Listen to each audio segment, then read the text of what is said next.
Chapter 219. The latest chapter of this book is not finished yet. For more exciting content, please scan the QR code below to download the app. The novel will be updated faster. Millions of novels will be read for free. All the novels that can't be found on the internet will be available here. This was the first time something like this had happened since the beginning of time. Even Zhuang Yueshi was stunned. What was going on? Why did her brother leave her behind and run away with another woman? That woman even had a family. In the alley, Gu Jiao looked at Prince gloomily. You did it on purpose? You even imitated his walk. Prince laughed. Yes, I did it on purpose. The moment he was caught, he knew she had made a mistake. She didn't walk too fast, but she carefully blocked the crowd for him. She rushed in front of him. But he didn't stop her and even lied to her. He wanted to walk further away before he exposed himself, but he couldn't hold it in anymore. Gu Jiao's face turned black. Prince said, I'm your patient and you're my doctor. You can't hit me. Gu Jiao clenched her fists and controlled her temper. She ignored him and walked away. Commandery Prince followed behind. The courtesan parade had passed, and the street had returned to its original tranquility. The two of them appeared one after another. Zhuang Yueshi lifted her dress and ran over impatiently. She held his arm and said, Brother, what happened just now? Nothing, get in the carriage. Prince said to her. But, Zhuang Yueshi wanted to ask for an explanation on the spot, but Prince raised his hand and touched her head gently. Zhuang Yueshi's heart melted. She held her brother's hand and got into the carriage. Before they left, Prince smiled at Gu Jiao and Xiao Lulang. Miss Gu, see you another day. Gu Jiao, Xiao Lulang. The carriage left and only Xiao Lulang and Gu Jiao were left in the empty street corner. The atmosphere was very awkward. Gu Jiao thought for a while and said, Would you believe me if I said I caught the wrong person? Xiao Lulang, haha. Your husband is very angry. The kind that can't be appeased. On the way back, no one spoke. Gu Jiao mainly reflected on herself. She caught the wrong person and made her husband wait for her in the cold wind for so long. Xiao Lulang was angry. The more she didn't speak, the angrier he got. He couldn't tell what he was angry about.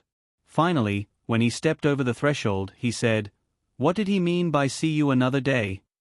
Oh, Gu Jiao replied. He's a patient from the clinic. He'll be coming for a follow-up examination in a few days. There was actually a layer of doctor-patient relationship in it. Xiao Lulang clenched his fist and asked in a normal tone, What illness does he have? Gu Jiao said, This is the patient's privacy. I can't tell you. Very well, they had their own secret. Jiao Jiao, little Jing Kong poked his head out from the door of the West Room. Gu Jiao didn't have time to gossip about Royal Prince and with Xiao Lulang. It was already time, but little Jing Kong was still awake. It was obvious that he had crawled out of bed.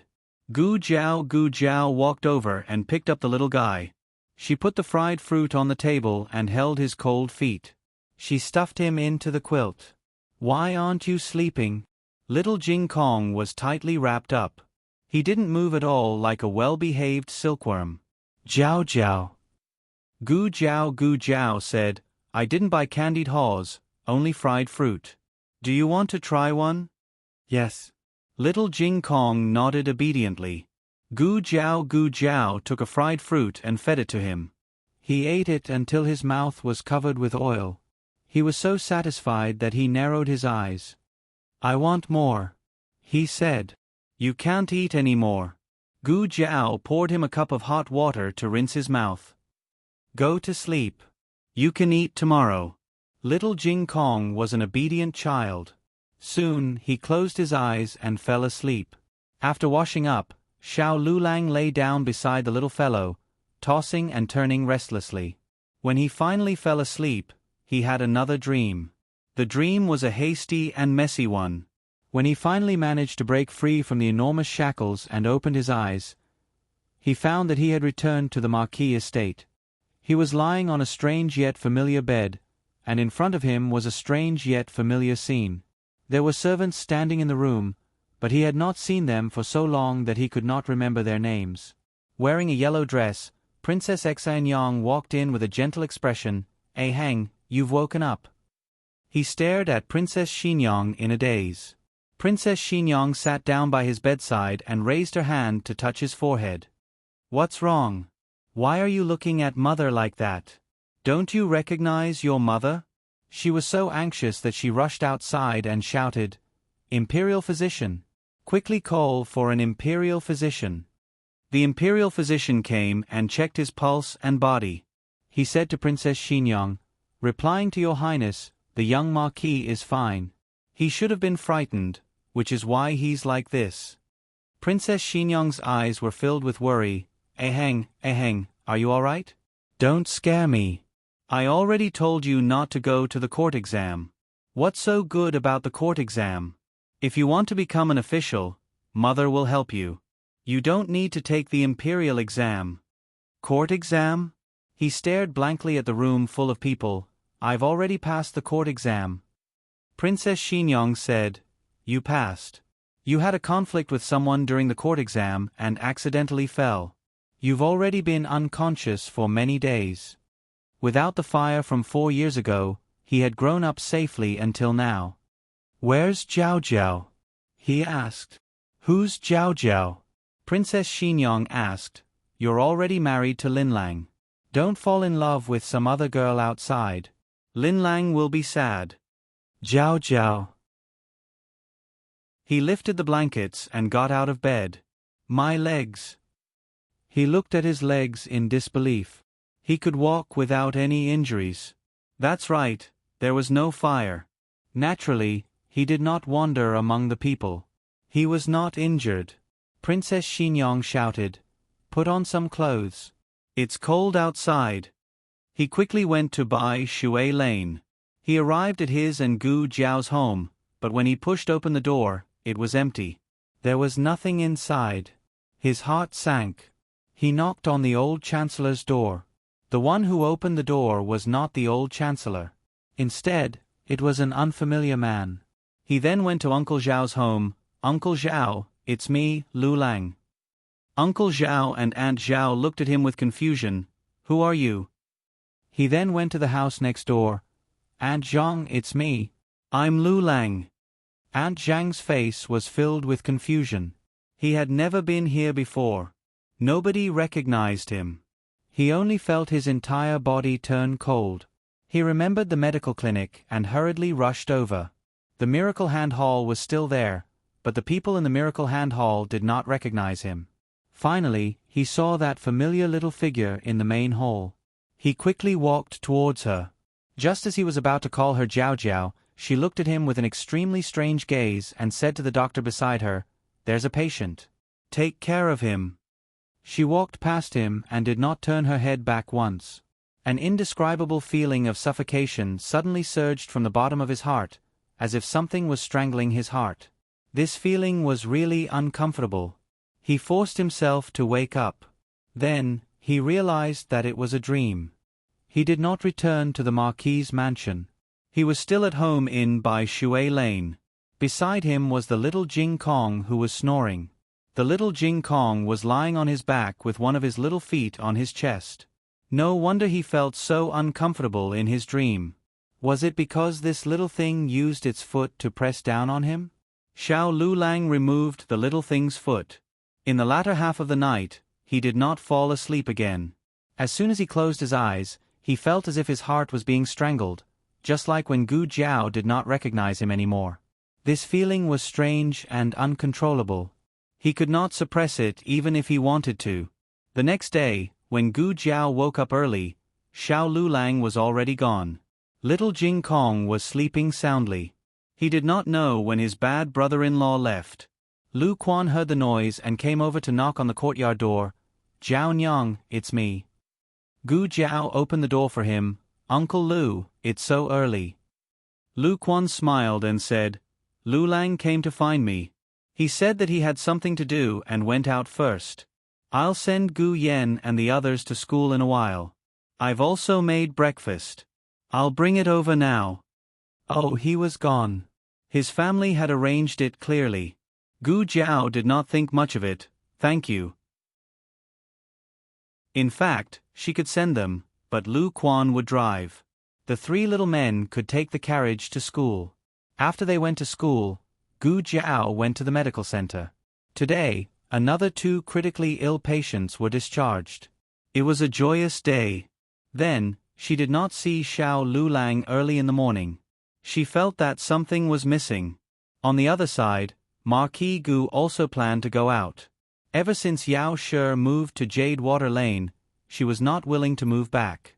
With Gu Jiao blocking her, he could not beat her in a fight or steal her away. Yao Shi had listened to him in the past, but ever since she had Gu Jiao, he felt that his position in Yao Shi's heart had plummeted. This could not go on. He had to find Yao Shi alone. He had calculated the time that Gu Jiao would go to the medical center. However, he had to go to the yamen at this time. After some hesitation, he decided to skip work. Putting aside his ability to handle matters, his attitude as an official was not bad. This was the first time in his career that he skipped work. However, for his wife, he was willing to risk it all. At the same time, he thought about it. After he brought Yao Shi back, he could go to the Ministry of Justice to see Jin Yu. Jin Yu had been locked up for so long. He must have suffered a lot. He set out with great ambition. However, as soon as he opened the door, he paused. Outside the door stood an old man in plain clothes. His figure was bigger and taller than him. His hair was silver, but he was hale and hearty. The bundle in Marquis Gu's hand fell to the ground. This was the gift he had prepared for Yao Shi. Father, father, father. Why did you come back? He was so nervous that he stuttered. The old Marquis's sharp gaze fell on Marquis Gu's face. Shouldn't you be at the yamen at this time? There was no morning court today, but the yamen was not on holiday. Marquis Gu broke out in a cold sweat. I was just about to go. The old Marquis looked at the jewelry scattered on the ground. You brought these things? Marquis Gu went from stuttering to mute. Did his luck have to be this bad? The first time he skipped work, he was caught by his own father. The old Marquis had heard a basket of rumors about Marquis Ding, and on the way back to the capital, he was in a fit of anger. For Marquis Gu to be caught at this time was no different from sending himself to his death. Marquis Gu took a step back and raised his arm to block his face. My face is just fine. Marquis Gu had already set up a family. The old Marquis usually did not beat him unless he could not hold back. Ah, ah, ah, ah, ah, ah. After a quarter of an hour, Marquis Gu's shrill screams came from his courtyard. Not far away, Huang Zhong helplessly covered his face. Sigh. Could not bear to look. In the military camp, Gu Chongqing received news that his grandfather had returned and immediately returned. At the same time, Gu Changfeng of Qinghe Academy also heard the servant's report. What? My grandfather is back? The servant said with trepidation. That's right. Second young master, you must not run around after school. Remember to bring third young master back to the manor. Bring Gu Chenglin back to the manor?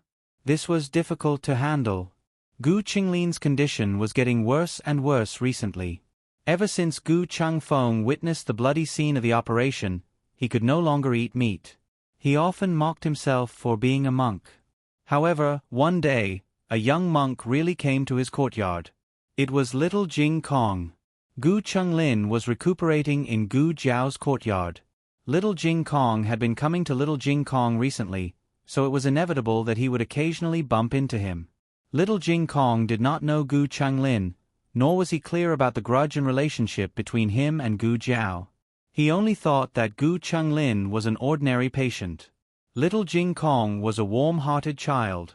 When he saw that Gu Chenglin was unhappy and restless, he proposed to recite Buddhist scriptures for him. In the past, when I was unhappy, my master would recite Buddhist scriptures for me. After that, I would be happy. Gu Chenglin was in a daze and ignored him. Little Jing Kong only thought that he agreed. He diligently took out his little monk robe and small wooden fish, put on his Buddhist beads and monk's hat, sat cross-legged on the floor and began to recite Buddhist scriptures for Gu Chenglin. Gu Chunlin did not react at first, but as he listened, he sat up straight. Tears flowed from his eyes, but he found peace in his heart. Bodhisattva can really save people from suffering? He asked in a daze. Little Jing Kong said seriously, "Of course. That's what Master said." Gu Chunlin suddenly stood up and bowed respectfully to Little Jing Kong. "I want to be a monk. Little Master, please shave my head." Little Jing Kong. Oh. Little Jing Kong ran out and found a razor for shaving patient's leg hair. He began to shave Gu Chunglin's head. He shaved from left to right. When he was about to shave the right side, Gu Chungfeng arrived. Seeing this scene, Gu Chungfeng went crazy. "What are you doing?" Little Jing Kong turned to look at Gu Chungfeng and said innocently, "I'm shaving his head. He wants to be a monk." Gu Chungfeng. How old are you to shave someone's head? One of you dares to extend your head and the other dares to shave it. Gu Chungfeng said with heartache, "Grandfather is back. He wants you to go back quickly." Gu Chunlin put his palms together and bowed to Buddha. "I've become a monk. I'm no longer the young master of the Marquis Mansion, and I don't know your grandfather. I have nothing to do with the mundane world. Can my hair be reattached?" Boo-hoo. Gu Chunlin returned to the Marquis Mansion with half of his bald head and half of his long hair. When he saw Gu Chunglin's unspeakable appearance, the old Marquis, who would not panic even if the sky fell, spat out a mouthful of tea. Digression. 2 words flashed in the old Marquis' mind. 2333. The latest chapter of this book is not finished. For more exciting content, please scan the QR code below to download the app. Novels are updated faster and more complete. Millions of novels are free to read. Novels with content that can't be found online are all available here. https://www.zhbqg.com/89642_896/113437216. HTML Genius memorized this website's address. www.zhhbqg.com Bikuj mobile reading website. zhhbqg.com.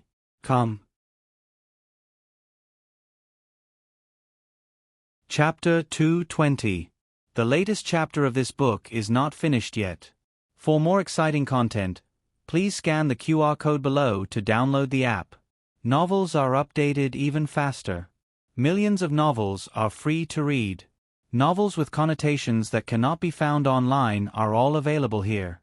The old Duke did not know that Madame Yao and her son had returned to the capital. He thought that they were still at the hot spring villa, so he did not send them any news. He began to interrogate his son and 3 grandsons. What are the rumors in the capital about? He did not know if he did not interrogate them, but he was shocked when he did. So many major events had happened in the Duke's household in the years that he was not in the capital. The first to bear the brunt was Gu Jinyu's background. It was terrible that she was a child who was swapped. Then there was the matter of concubine Ling. This also explained why Gu Chunlin had become like this. Concubine Ling had already been punished by old Madame Gu.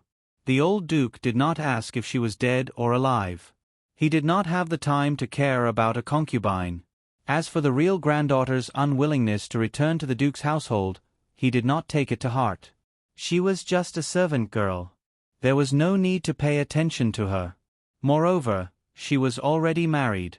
A married daughter was like spilled water. She was no longer part of the Duke's household. The 4 of them did not mention that Gu Chunlin bullied Gu Yen and was beaten up by Gu Jiao. There was no benefit in saying it. They would still be beaten up. Gu Yan's body was weak and would be gone after a beating. No matter what mistakes he made, he would never be beaten. Furthermore, the ladies in the Marquis' residence were all brought up. Regardless of whether Gu Jinyu got into trouble or not, the old Marquis had never laid a finger on her. So Gu Jiao would not be beaten. But even if this was not mentioned, the Duke's household was in a mess. Those who skipped work and those who moved out moved out. If the upper beam was not straight, the lower beam would be crooked. They all had to be punished. Since Duke Gu had already beaten him, he would do it again. Duke Gu, are you still my biological father? The old Duke looked at Gu Chongqing. As the eldest brother, you did not restrain your two younger brothers. Should you be punished? Gu Chongqing lowered his eyes, as if he was enduring something. Yes. The old Duke said in a low voice, Okay, 100 military whips. Gu Chengfeng 50 lashes. Gu Chenglin also 50 lashes. Gu Chongqing said, Sandy has just recovered from his injuries, he can't take the whip. I will take the punishment on his behalf. Gu Chengfeng hurriedly said, I can also accept the punishment on behalf of third brother. All right, I'll add another 20 lashes to each of you. After the old Marquis said coldly, he looked at Gu Chenglin, who only had half a head of hair left. If you can withstand the remaining 10 whips, I'll let it go. If you can't, I'll just take it that I don't have a grandson like you. The old Marquis is the most ruthless. When Gu Chongqing was teaching his two younger brothers a lesson, old Madame Gu still dared to cry, throw a tantrum, and threaten to hang herself. Under the old Duke's command, his son and grandson were whipped so hard that old Madame Gu did not even dare to make a sound. Marquis Gu was beaten black and blue. Enough. The old Marquis said, Don't beat him to death. He still has to enter the palace and ask for punishment. Marquis Gu, who had nothing left to live for, You really are my father. The old Marquis brought his son into the palace to ask for punishment from the emperor. The old Marquis knelt down and bowed, cupping his fists. It's the father's fault for not teaching her well. That girl caused such a huge disaster, and it's all because this unfilial son spoiled her. This official has brought this unfilial son here for your majesty to deal with. The emperor glanced at Marquis Gu, whose face was bruised and swollen.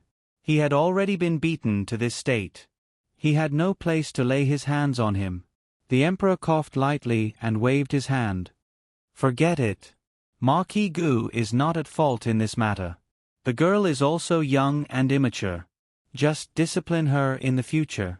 As for the reason for Gu Jinyu's punishment, the official explanation given was still that she had broken the imperial jade seal and had also committed the crime of deceiving the emperor. As for whether it was the bellows deceiving the emperor or the glutinous rice mortar deceiving the emperor, the officials did not specify in detail. But the more it was like this, the easier it was to achieve the effect of killing two birds with one stone. Now, even if there was no evidence of the bellows, there were many people among the people who said that Gu Jinyu had falsely claimed the credit for the bellows. Strictly speaking, the main responsibility for this incident did not lie with Gu Jinyu. Although she had provided the blueprint for the modifications, it was the Ministry of Works' decision whether or not to use it. The Ministry of Works' manufacturing department had long discovered that there was a problem with the modifications, but not only did they not stop it, they skipped the normal trial process and hired a large number of illegal workers to work on it. But the old Marquis could not absolve Gu Jinyu. He expressed that all of the losses would be borne by Marquis Ding, An's Fu. In addition, he requested that the emperor abolish Gu Jinyu's position as county princess. The emperor sighed. Old Marquis, why bother? Jeanne has already abolished her position as county princess. Just leave the position of county princess. Asking your majesty to take back the decree. The old Marquis persisted. The emperor had an expression of, since you're so insistent, then I can't not give you face. He decreed that Gu Jinyu's position as county princess was revoked. Gu Jinyu finally walked out of the Ministry of Justice, but she could not feel happy. Half a month ago, she was still a high and mighty second-rank county princess. Now, she had nothing. Falling on flat ground did not hurt. Falling from a high place hurt. Gu Jinyu returned to the Marquis Fu. She first returned to her courtyard to take a comfortable hot bath. After changing into clean clothes and tidying her appearance, she went to the parlor to pay respects to Marquis Gu. She choked with sobs, her eyes slightly red. Grandfather, Jinyu knows her wrongs. Jinyu is willing to go kneel in the ancestral hall as punishment. No need. The old Marquis said. Gu Jinyu's heart leaped with joy. Grandfather was not willing to punish her by kneeling. Grandfather still doted on her. The next second, she heard the old Marquis coldly say, "You are not a member of the Gu family. You do not have the right to kneel to the Gu family's ancestors. Also, in the future, do not call me grandfather." Gu Jinyu froze in place. The old Marquis had always been a strict and violent family head. He did not show any mercy when beating his children and grandchildren, except for Gu Yen and Gu Jinyu. Gu Jinyu had always believed that grandfather doted on them, but now, she inexplicably felt that grandfather did not care about them at all. Gu Jinyu was wrong. It was not that the old Marquis did not care about them, but he simply did not care about her.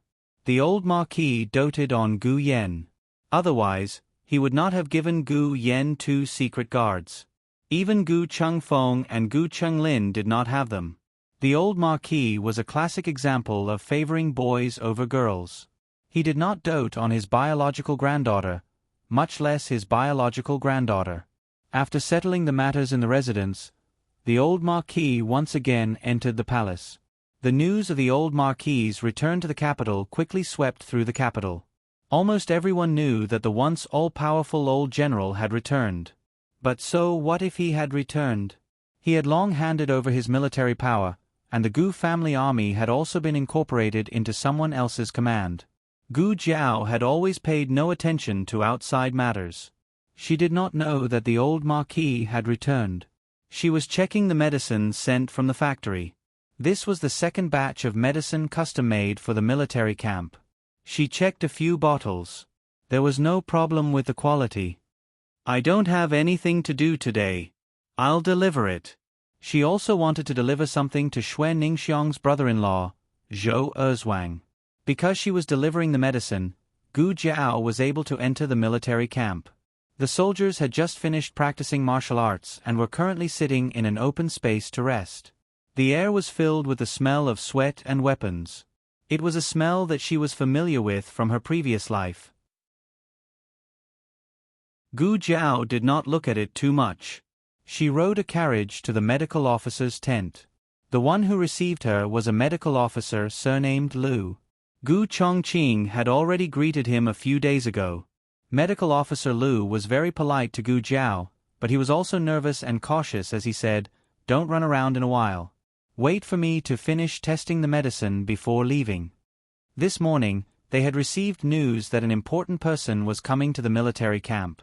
This important person's status was too high.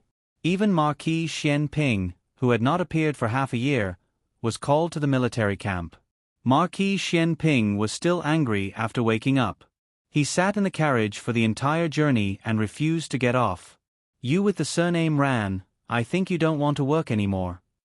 General Ran stood beside the carriage and cupped his hands. He respectfully bowed and said with a smile, "Marquis has wronged this official. How could this official dare to disturb Marquis's beautiful dream? Isn't this?" As he spoke, he looked around and took a step forward. He leaned close to the window and whispered, "Someone from the palace is coming. The general is afraid that he won't be able to handle the situation, so he told this official to invite Marquis over no matter what. Half of the Gu family's army is here. Ordinary people won't be able to handle them. Marquis, you really have to come out." Marquis Xian Ping said indifferently, "Why would this Marquis come out?" General Ran embarrassedly opened the curtain. "Marquis, get off first. It's very stuffy in the carriage. This official has prepared good wine and dishes for you. I'll bring them to you in a while." It was indeed stuffy in the carriage. Marquis Xian Ping got off the carriage with a cold expression. General Ran continued, "It's not a big deal. The general's meaning is, in a while, you can lead the soldiers to practice. It's best to line them up and set up a formation. The more impressive it is, the better. I'll call everyone out. What's the point of making such a big scene? His Majesty doesn't understand." Marquis Xian Ping rolled up his sleeves and said indifferently, "It's just a blind thing." The Emperor and the old Marquis had just gotten off the carriage when they heard this rebellious sentence. The old Marquis, the Emperor, the latest chapter of this book isn't finished yet. For more exciting content, please scan the QR code below to download the app. Novels are updated even faster. Millions of novels are free to read. Novels with connotations that can't be found online are all available here. https://www.zhbqg.com/89642_826/113434215. HTML Genius remembers this website's address in a second. www.zhbqg.com Biku Pavilion's mobile reading website. zhbqg.com.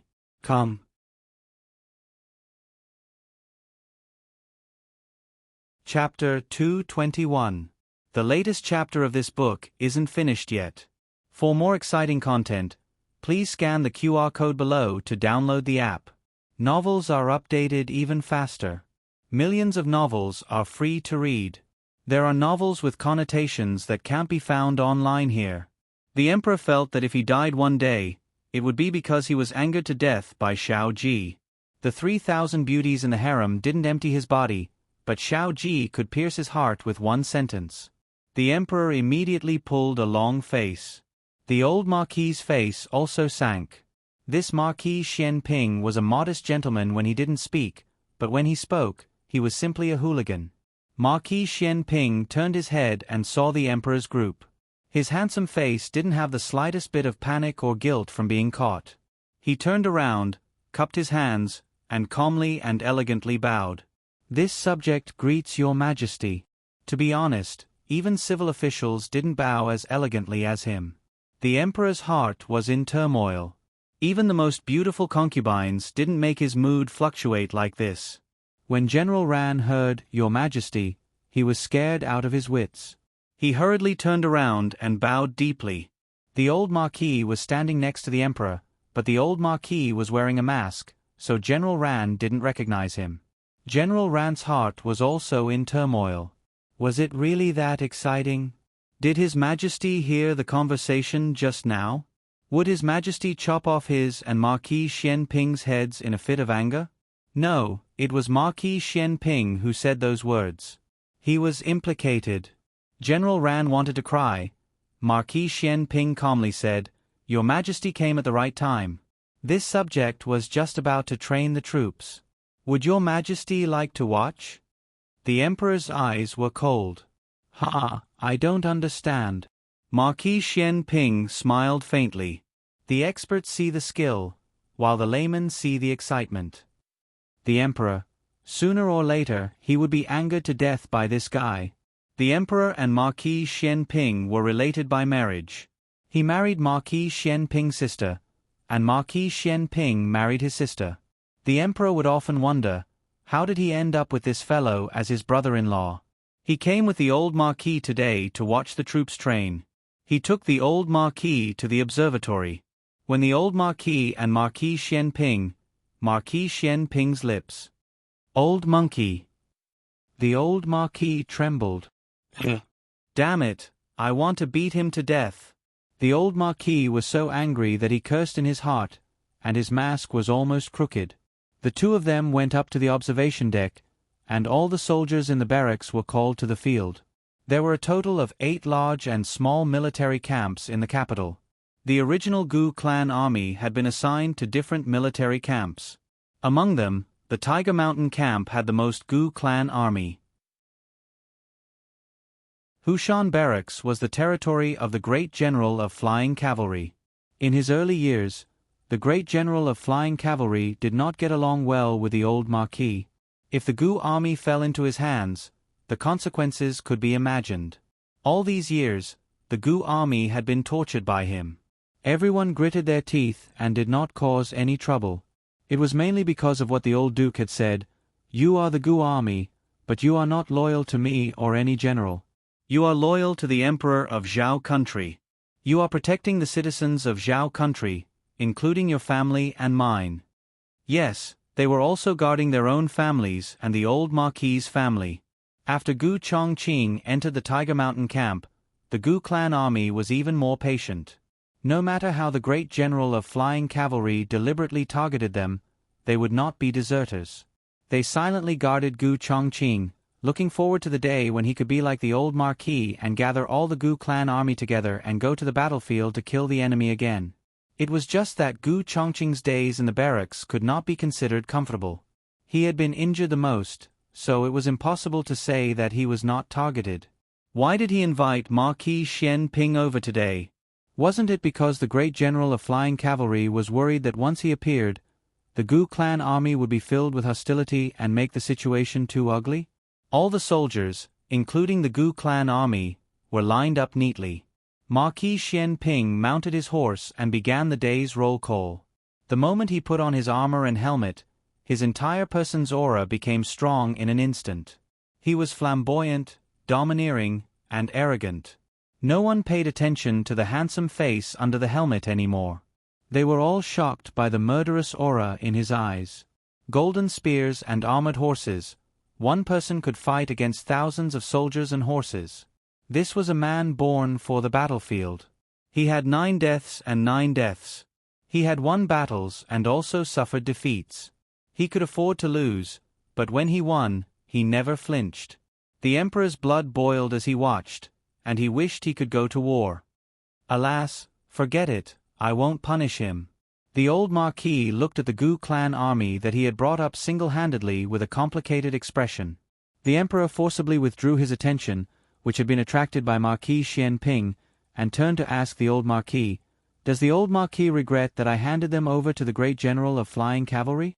It was not that the Gu clan army was smooth sailing in other barracks and was not rejected by others. It was just that it was the most serious under the command of the great general of flying cavalry. Even Gu Chongqing had suffered many losses and sufferings. The old Marquis sighed and said, "They are the sons of Zhao country. The sufferings they suffered today were for your Majesty's great cause. I have no regrets, and they have no regrets." Only when they were assigned to the great general of flying cavalry, who was the most difficult to deal with, could it show that the emperor was deliberately making things difficult for the old Marquis. Only then would the old Marquis have enough reason to be bitterly disappointed with His Majesty. If he broke off with His Majesty, no one would suspect that he continued to secretly work for His Majesty. The emperor also sighed and said, "Then I will find an opportunity to transfer Chongqing to the front of the emperor. I heard that he was accidentally injured during training last year. This kind of situation is not uncommon." Even if he knew that Gu Chongqing would not complain to Marquis Gu, the emperor did not deliberately gloss over things. A trace of complexity flashed through the old Marquis's eyes. The battlefield is far crueler than the barracks. If he can't even withstand this setback, how can he lead troops to war in the future? Your Majesty and I are well aware that the war will definitely start. Yes, there would be a war. That day would come sooner or later. Now, every additional bit of training would increase the possibility of survival on the battlefield. No matter how much the great general of flying cavalry targeted Gu Chongqing, he would not brazenly take his life. The enemy was the one who would not show mercy. At this point, the emperor could not say anything more. After the training was over, the emperor and the old Marquis walked down from the observation platform. Thinking of something, the emperor said to the old Marquis, "By the way, there is something I forgot to congratulate the old Marquis. Chongqing has broken through to the 13th level." These words were said without rhyme or reason, but the old Marquis immediately understood. That was the 18 Ahats formation he had set up in the cave behind the mountain in his early years. There were 18 levels in total, and each level was more dangerous and difficult than the last. So far, the best result was Gu Chongqing. He had broken through to the 13th level last month. The nephew of the great general of flying cavalry was close behind and had broken through to the 12th level. It was said that he had been practicing well recently and was planning to break through to the 13th level as well. There were some slight changes made inside and increased the difficulty. "Does the old Marquis want to take a look?" the emperor asked. The old Marquis cupped his hands. "Yes." In the medical officer's tent, Dr. Liu was diligently inspecting the medicine sent by Gu Jiao. The inspection of medicine in the military camp was very strict. Today, the other medical officers were not present, so he would not be able to inspect it so quickly by himself. Gu Jiao sat in the military tent, bored to death. It was quite embarrassing for a girl to be alone in a room with a man like him. Dr. Lu smiled and said, "Miss Gu, please sit for a while. If you are really bored, you can go outside for a walk. Remember not to go too far, and do not go beyond the tent in front." If it was someone else, Dr. Lu would not be so considerate. But who asked him to be someone Gu Chongqing had greeted before? Gu Chongqing did not say that she was his sister. Perhaps it was because the cold-faced Yama had personally come out to greet her that the relationship between the two was not simple. As for how complicated it was, Dr. Lu did not gossip about it. Gu Jiao was not the most uncomfortable person in the military tent. Instead, it was the man Dr. Lu. Gu Jiao had observed his awkward demeanor several times. If this went on, who knew how long it would take for the medicine to be finished? She still had to go back to the Imperial College to pick up Xiao Lulang and little Jing Kong from school. As this thought flashed through her mind, Gu Jiao decided to go out for a walk so that Dr. Lu could concentrate on improving his efficiency. Tiger Mountain Barracks was next to a mountain, and that mountain was called Tiger Mountain. That was how it got its name. Dr. Lu only said that she was not allowed to walk past the tent in front, but did not say that she could not go to the back of the mountain. She did not go too far and just strolled for a while. Unexpectedly, she accidentally saw a gray, fat rabbit. It was very cute. Gu Jiao had nothing to do, so she grabbed the rabbit. Although the rabbit was fat, it did not have good reflexes. She was not careful and let it go into the grass. "Oh, little thing, you run away quite fast." Gu Jiao chased after it and chased it into a cave. At first, she thought it was an ordinary cave, but the more she walked, the more spacious it became. Something was wrong. On the other side, the Emperor and the old Duke came to the entrance of the 18 Ahits formation. The entrance was no different from an ordinary cave. Usually, there was no one guarding it because there was nothing valuable inside. There were only traps that could kill people. The soldiers in the barracks knew the key points, so they usually would not come here. Today, the Emperor was coming, so a guard was arranged at the last minute. The guard just went to the toilet and returned to his post to find the Emperor leading his masked subordinate over. "I'm so lucky." The guard secretly broke out in a cold sweat. The guard saluted the Emperor with his hands folded. The Emperor waved his hand, indicating that he should retreat to the side. The guard tactfully retreated. The Emperor said to the old Duke, "The array that was left in the past has not changed, but some hidden arrows have been added. It is more difficult to break through than before." "Was it General Piaoqi's idea?" the old Duke asked. "Yes." The Emperor sighed. It was added the day before Chongqing went to break through. There was no one else who could use such a method to deal with Gu Chongqing. The old Duke did not say anything. It was the Emperor who spoke. Chongqing was injured at that time. It was when the furnace exploded. He broke through the array with injuries and was able to break through to the 13th level. It is really rare. I'm afraid that even General Piaoqi did not expect Chongqing to be so powerful. The old Duke still did not say anything.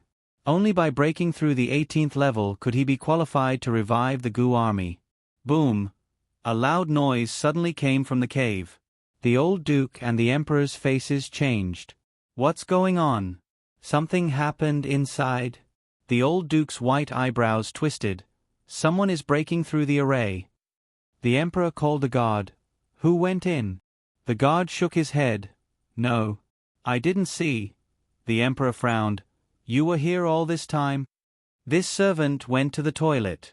The guard did not dare to hide. "But this servant will be back soon, and no one in the military camp will break through the array casually." The Emperor asked suspiciously, "Then what's the noise inside?" This array was created by the old Duke. He could tell which level the array had been activated just by the sound. 3, 4, 5, 6, 7. In such a short time, it had already reached the 7th level. But this alone was not enough to attract the old Duke's attention. Soon, the mechanisms of the 80th and 90th levels were activated. The speed was too fast. The old Duke frowned.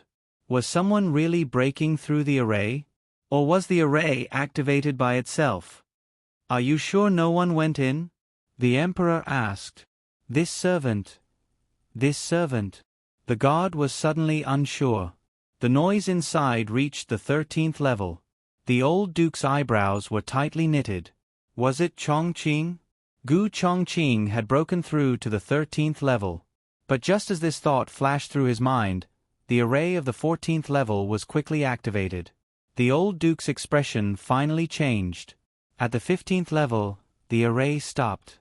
For some reason, the old duke breathed a sigh of relief.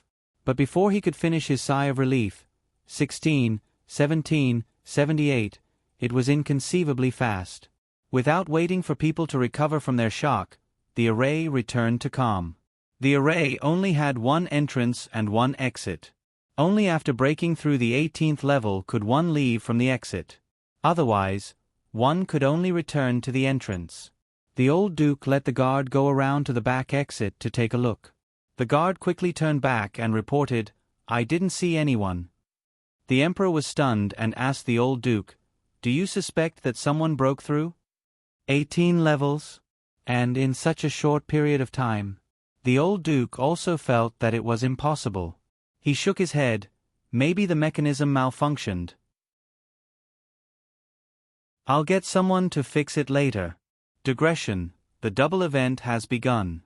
Everyone who has a monthly ticket can start to vote. Everyone please support Jiao Jiao. Bow and thank you. The latest chapter of this book is not finished. For more exciting content, please scan the QR code below to download the app. Novels are updated faster. Millions of novels are free to read. Novels with connotations that can't be found online are all here. https://www.zhbqg.com/89642_896428826/1134044184.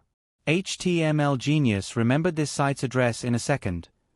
www.zhbqg.com Biku Gu mobile reading website, m. zhbqg.com.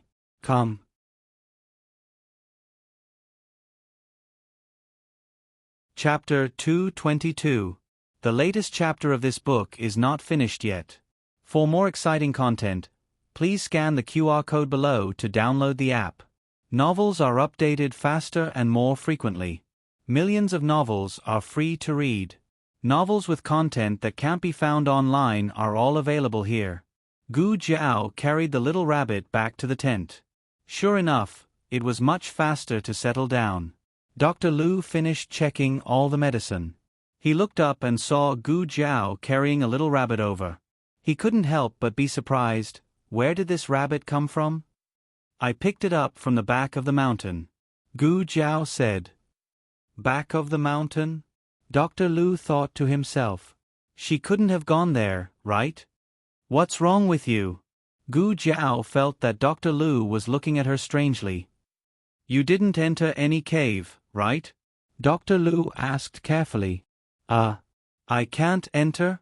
Gu Jiao asked strangely. Dr. Lu said, Of course you can't enter. You'll die if you enter. Gu Jiao stroked the rabbit and said calmly, Oh, then I didn't enter. Dr. Lu, did you enter or not?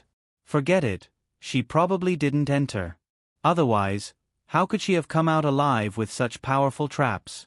Dr. Lu settled the remaining payment for Gu Jiao and told Gu Jiao that if the response to this batch of medicine was good, then there would be an order for another 1,000 bottles. The demand for the medicine in the military camp was huge. As long as Gu Jiao firmly grasped this order, the medicine factory would soon be able to recoup their costs. Gu Jiao thanked him and carried the little rabbit out of the military camp. Xiao Sanzi saw the little rabbit in her arms and became interested. Miss Gu, where did this little rabbit come from? It's so cute. It's really cute. Gu Jiao nodded. I'll braise it tonight. Xiao Sanzi, fat rabbit. In the end, Gu Jiao didn't succeed in eating the rabbit meat because little Zhongli took a fancy to this fat rabbit. The little girl was introverted and didn't talk much.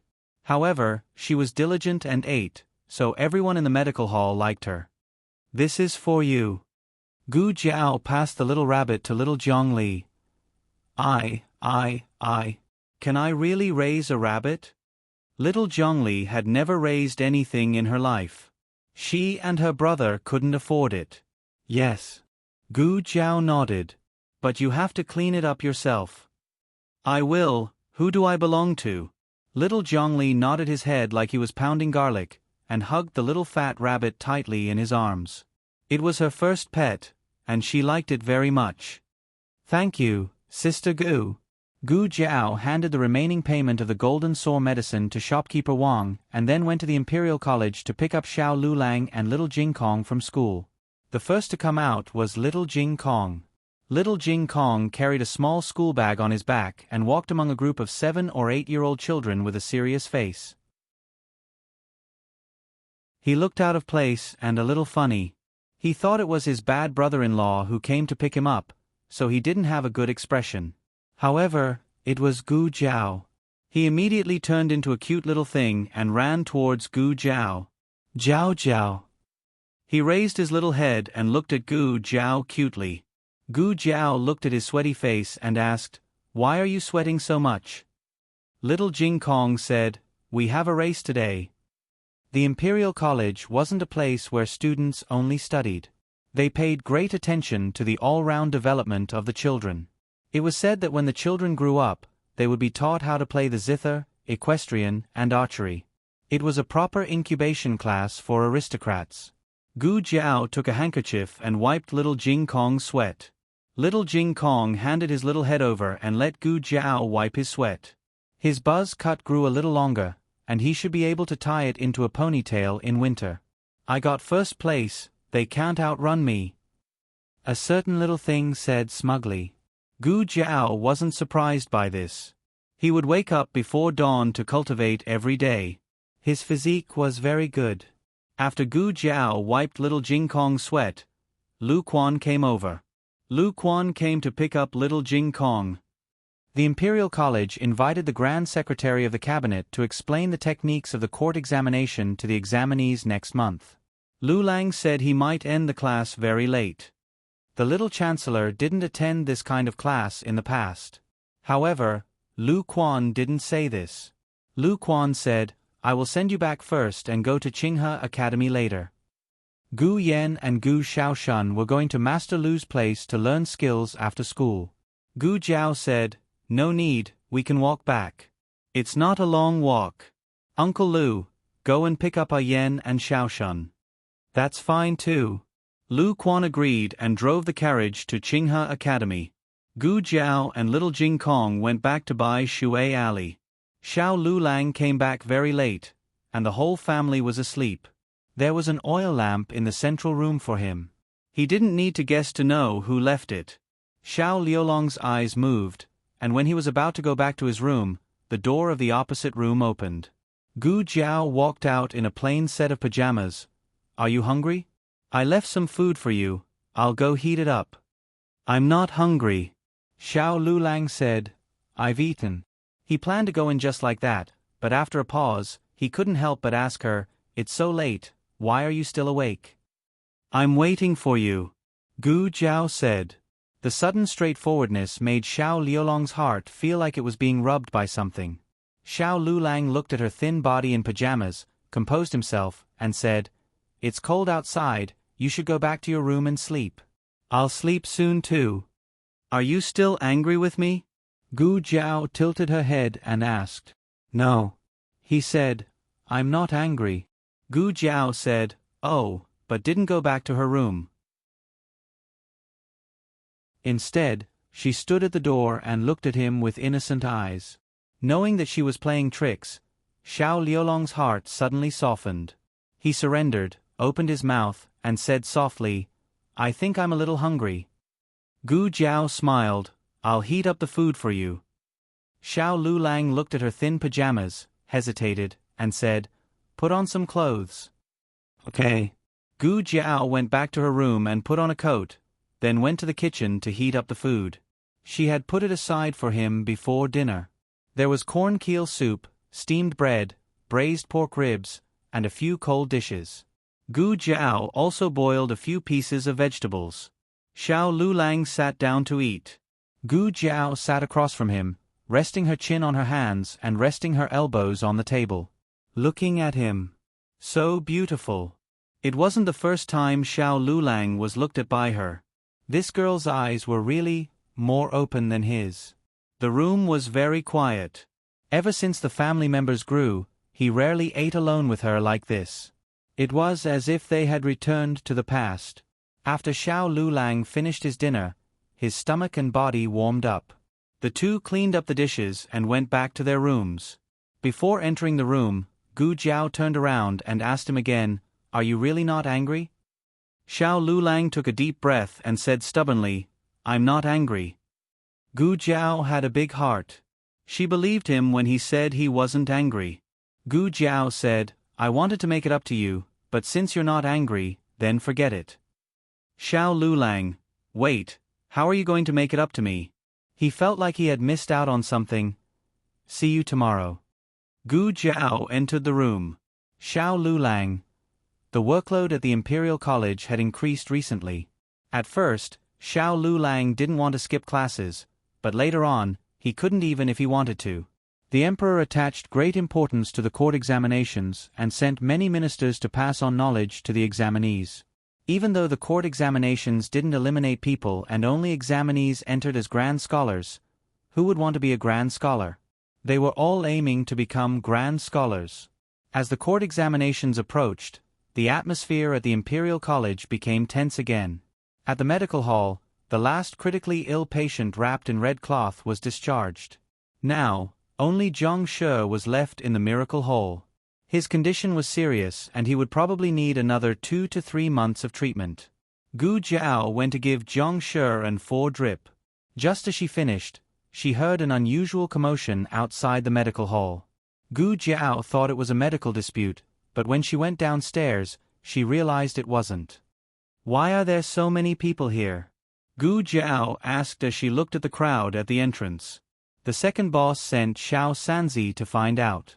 Xiao Sanzi quickly returned. "Ah, I heard that the crown princess is giving a lecture at the women's school. Even students who aren't from there can attend. These people are here for no reason. They want to attend the crown princess's lecture." As it turned out, the crown princess had been grounded by the emperor because of the chain bridge incident. Now that the order had been lifted, in order to save the imperial house's face and to increase the imperial house's reputation among the people, this was the cause of today's commotion. The heat of the chain bridge incident had already passed. Recently, there were rumors that the crown princess paternal family had used the crown princess's name to block the bridge and burn incense. It had nothing to do with the crown princess. The crown princess had been implicated by her paternal family. The opinions of the people were mixed. Some felt sorry for the crown princess, while others felt that the rumors could not be trusted. But no matter what, the crown princess was giving a lecture. Most people were not willing to give up this chance to meet the crown princess. After all, this was likely the only time they would see her in their lives. The crown princess's lecture hall was full.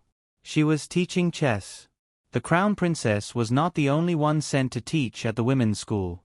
There was also the Rui Wang's consort, Du Chanqian. Du Chanqian's qin skills were among the top 3 in Zhao country. However, under the crown princess's strong halo, no one noticed that she had come. Her lecture hall was empty. There were only 2 students. One was Li Wanwan, who truly liked to learn the qin. The other was Du Xiaoyun, who she had forced to stay in the lecture hall. Digression, Jiao Jiao. Should I go and support my best friend? Please don't stop. Thank you. The newest chapter of this book is not finished yet. For more exciting content, please scan the QR code below to download the app. Novels are updated even faster. Millions of novels to read for free. Novels with connotations that you can't find online are all available here. https://www.zhbqg.com/89642_896428226/11340107. HTML Genius remembers this website's address in 1 second. www.zhhbqg.com BQGE's mobile reading website, zhhbqg.com.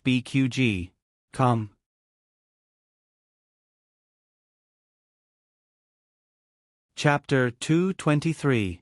The newest chapter of this book is not finished yet. For more exciting content, please scan the QR code below to download the app. Novels are updated even faster. Millions of novels are free to read. Novels with content that can't be found online are all available here. Du Xiaoyun wanted to slip away. Consort Rui Wang sternly shouted, "Stop right there." Du Xiaoyun's scalp tightened as she obediently sat back down in her chair. Du Xiaoyun was worried to death. The Crown Prince Consort finally came to the women's school. She wanted to see the Crown Prince Consort. She was sitting in her chair, but her eyes kept glancing outside. It was obvious that she didn't want to sit here. Consort Rui Wang was unbearably angered by her younger sister. She glared at her younger sister in exasperation. She almost grabbed a candlestick and threw it at her. What kind of sin did she commit in her past life to have such a sister who sided with outsiders? Fortunately, Li Wanwan was sincerely listening to the class. She sat on the cushion across from Consort Rui Wang. There was a guqin on the small table in front of her. It was the guqin that musician Xie had given her during the exam before the new year. The sound quality was very good. She liked it very much and cherished it very much. She would carefully take care of it every day so that it wouldn't be contaminated by any dust. Li Wanwan was very satisfied with today's class. She was the daughter of a poor family and couldn't play with most of the daughters in the women's school. She couldn't even get a seat in the guqin room, let alone a good seat in class. She was always the one in the corner of the last row, far away from the teachers. Now that she was very close to Consort Rui Wang, she could hear more and see more clearly. Consort Rui Wang's anger from her younger sister finally dissipated a lot because of the good student Li Wanwan's serious request. She began to properly teach Li Wanwan. That's right, she only taught Li Wanwan. Du Xiaoyun, that girl, was in Cao Cao's camp but her heart was elsewhere. She couldn't listen to anything. Consort Rui Wang wasn't in a hurry to start the class. Instead, she first had Li Wanwan play a song to understand Li Wanwan's level. Li Wanwan played the song Autumn Frost that she learned this year. The tune was mellow and the sound was melodious. It wasn't difficult, but it had high requirements for details. You played well. Consort Rui Wang nodded. It's just that your finger technique is a little lacking. How long have you been learning the zither? Li Wanwan replied, replying to Consort Rui Wang's question, this humble girl has already studied for a year. Only a year? Consort Rui Wang was stunned. She praised, then you didn't play well. You played very well. Li Wanwan lowered her eyes because someone was giving her pointers. Consort Rui Wang gave her some pointers. Li Wanwan wasn't considered a genius when it came to learning the zither, but her ability to learn was pretty good. Rui Wang said, "You've pretty much mastered this song. Go back and practice it. I'll teach you a new song today." In another large classroom at the end of the corridor, there were no empty seats. Even the corridor and the windows were filled with people. Fortunately, it was on the first floor. Otherwise, many people would have fallen to their deaths. The Crown Prince Consort's attire today was very elegant. She wasn't wearing the complicated and luxurious Crown Prince Consort's palace attire. Instead, she was wearing a white immortal dress. Her ethereal aura made her look like an otherworldly fairy. There was a cinnabar mole between her eyebrows. It didn't make her look coquettish. Instead, it made her look even more beautiful and beautiful. When she sat there, she looked like a master's landscape painting. The classroom was very quiet. No one dared to make a sound for fear of disturbing her. There was a wall-mounted chessboard in the classroom. She personally set up a chessboard. This is a chessboard set up by old Mr. Meng. Old Mr. Meng was the most famous chess master in the Six Nations. The chessboard he set up was reputed to be one of the most difficult to solve in the Six Nations. Everyone couldn't help but sigh with emotion. As expected of the Crown Prince Consort, she set up such a formidable chessboard. It looked like their trip today wasn't in vain. Crown Prince Consort, do you know old Mr. Meng's chessboard? A bold daughter asked. The Crown Prince Consort smiled. Before she could speak, a female official beside her said, Crown Prince Consort knew how to solve it when she was 13. Gasps could be heard in the classroom. How terrifying was her ability to solve old Mr. Meng's chessboard at the age of 13. Actually, it's not difficult to solve this chessboard. The Crown Prince Consort pointed at the chessboard and started her explanation. After the lesson, everyone learned a lot. In the future, no one would dare to underestimate their chess skills. After all, they were the ones who could solve old Mr. Meng's chessboard. The Crown Prince Consort said warmly, I'm teaching everyone how to solve this chessboard to tell everyone that chess skills aren't difficult. As long as you put your heart into it, you can solve any chessboard in the world. But at the same time, I hope everyone can understand a principle. I started learning chess when I was 2 years old. True chess skills don't have any shortcuts. You can't make rapid progress. You need to practice hard every day. These words were no different from admitting that she wasn't a genius girl. Everything she had was the result of her hard work. Admitting her inadequacies didn't make people roll their eyes at times. Instead, it made her seem down to earth. It unintentionally closed the gap between her and her students. As long as I work hard, can I be as outstanding as the Crown Prince Consort? Another noble daughter asked. The Crown Prince Consort smiled warmly. Everyone has their own excellence. Your hard work will make you even more outstanding. Heavens, what kind of Crown Prince Consort was this? Wasn't she too humble? Where did those rumors about her occupying the cable bridge and not allowing the common people to pass come from? That was too deranged. It was clearly her maternal family who did it. She was just implicated by her maternal family. The effect of this lesson was obvious. If everyone only believed the Crown Prince Consort 50 to 60% in the beginning, it was 80 to 90% now. Also, the Crown Prince Consort looked outside the door and said softly, the classroom is full. It seems that no one can come in. Actually, Consort Rue Wang also came here today to teach everyone. Her Guqin skills are above mine. Girls who want to learn the Guqin can go listen to Consort Rue Wang's lesson. No, we only want to listen to your lesson. Consort Rue Wang and the Crown Prince Consort didn't get along for a day or two. Consort Rue Wang would be jealous of the Crown Prince Consort every few days, but the Crown Prince Consort never argued with her. Now, she was even helping her pull in more students. Too considerate. What reason did they have to not like, love, or be fans of this kind of Crown Prince Consort? In the second lesson, there really were a few noble daughters who went to Consort Rue Wang's classroom. Consort Rue Wang thought that it was her Guqin that attracted them, so she worked hard in class as if she was on steroids. In the end, she asked after class. It was the Crown Prince Consort who told us to come over. Consort Rue Wang's face instantly darkened. Consort Rue Wang hugged her Guqin case aggrievedly to Gu Jiao's place to seek comfort.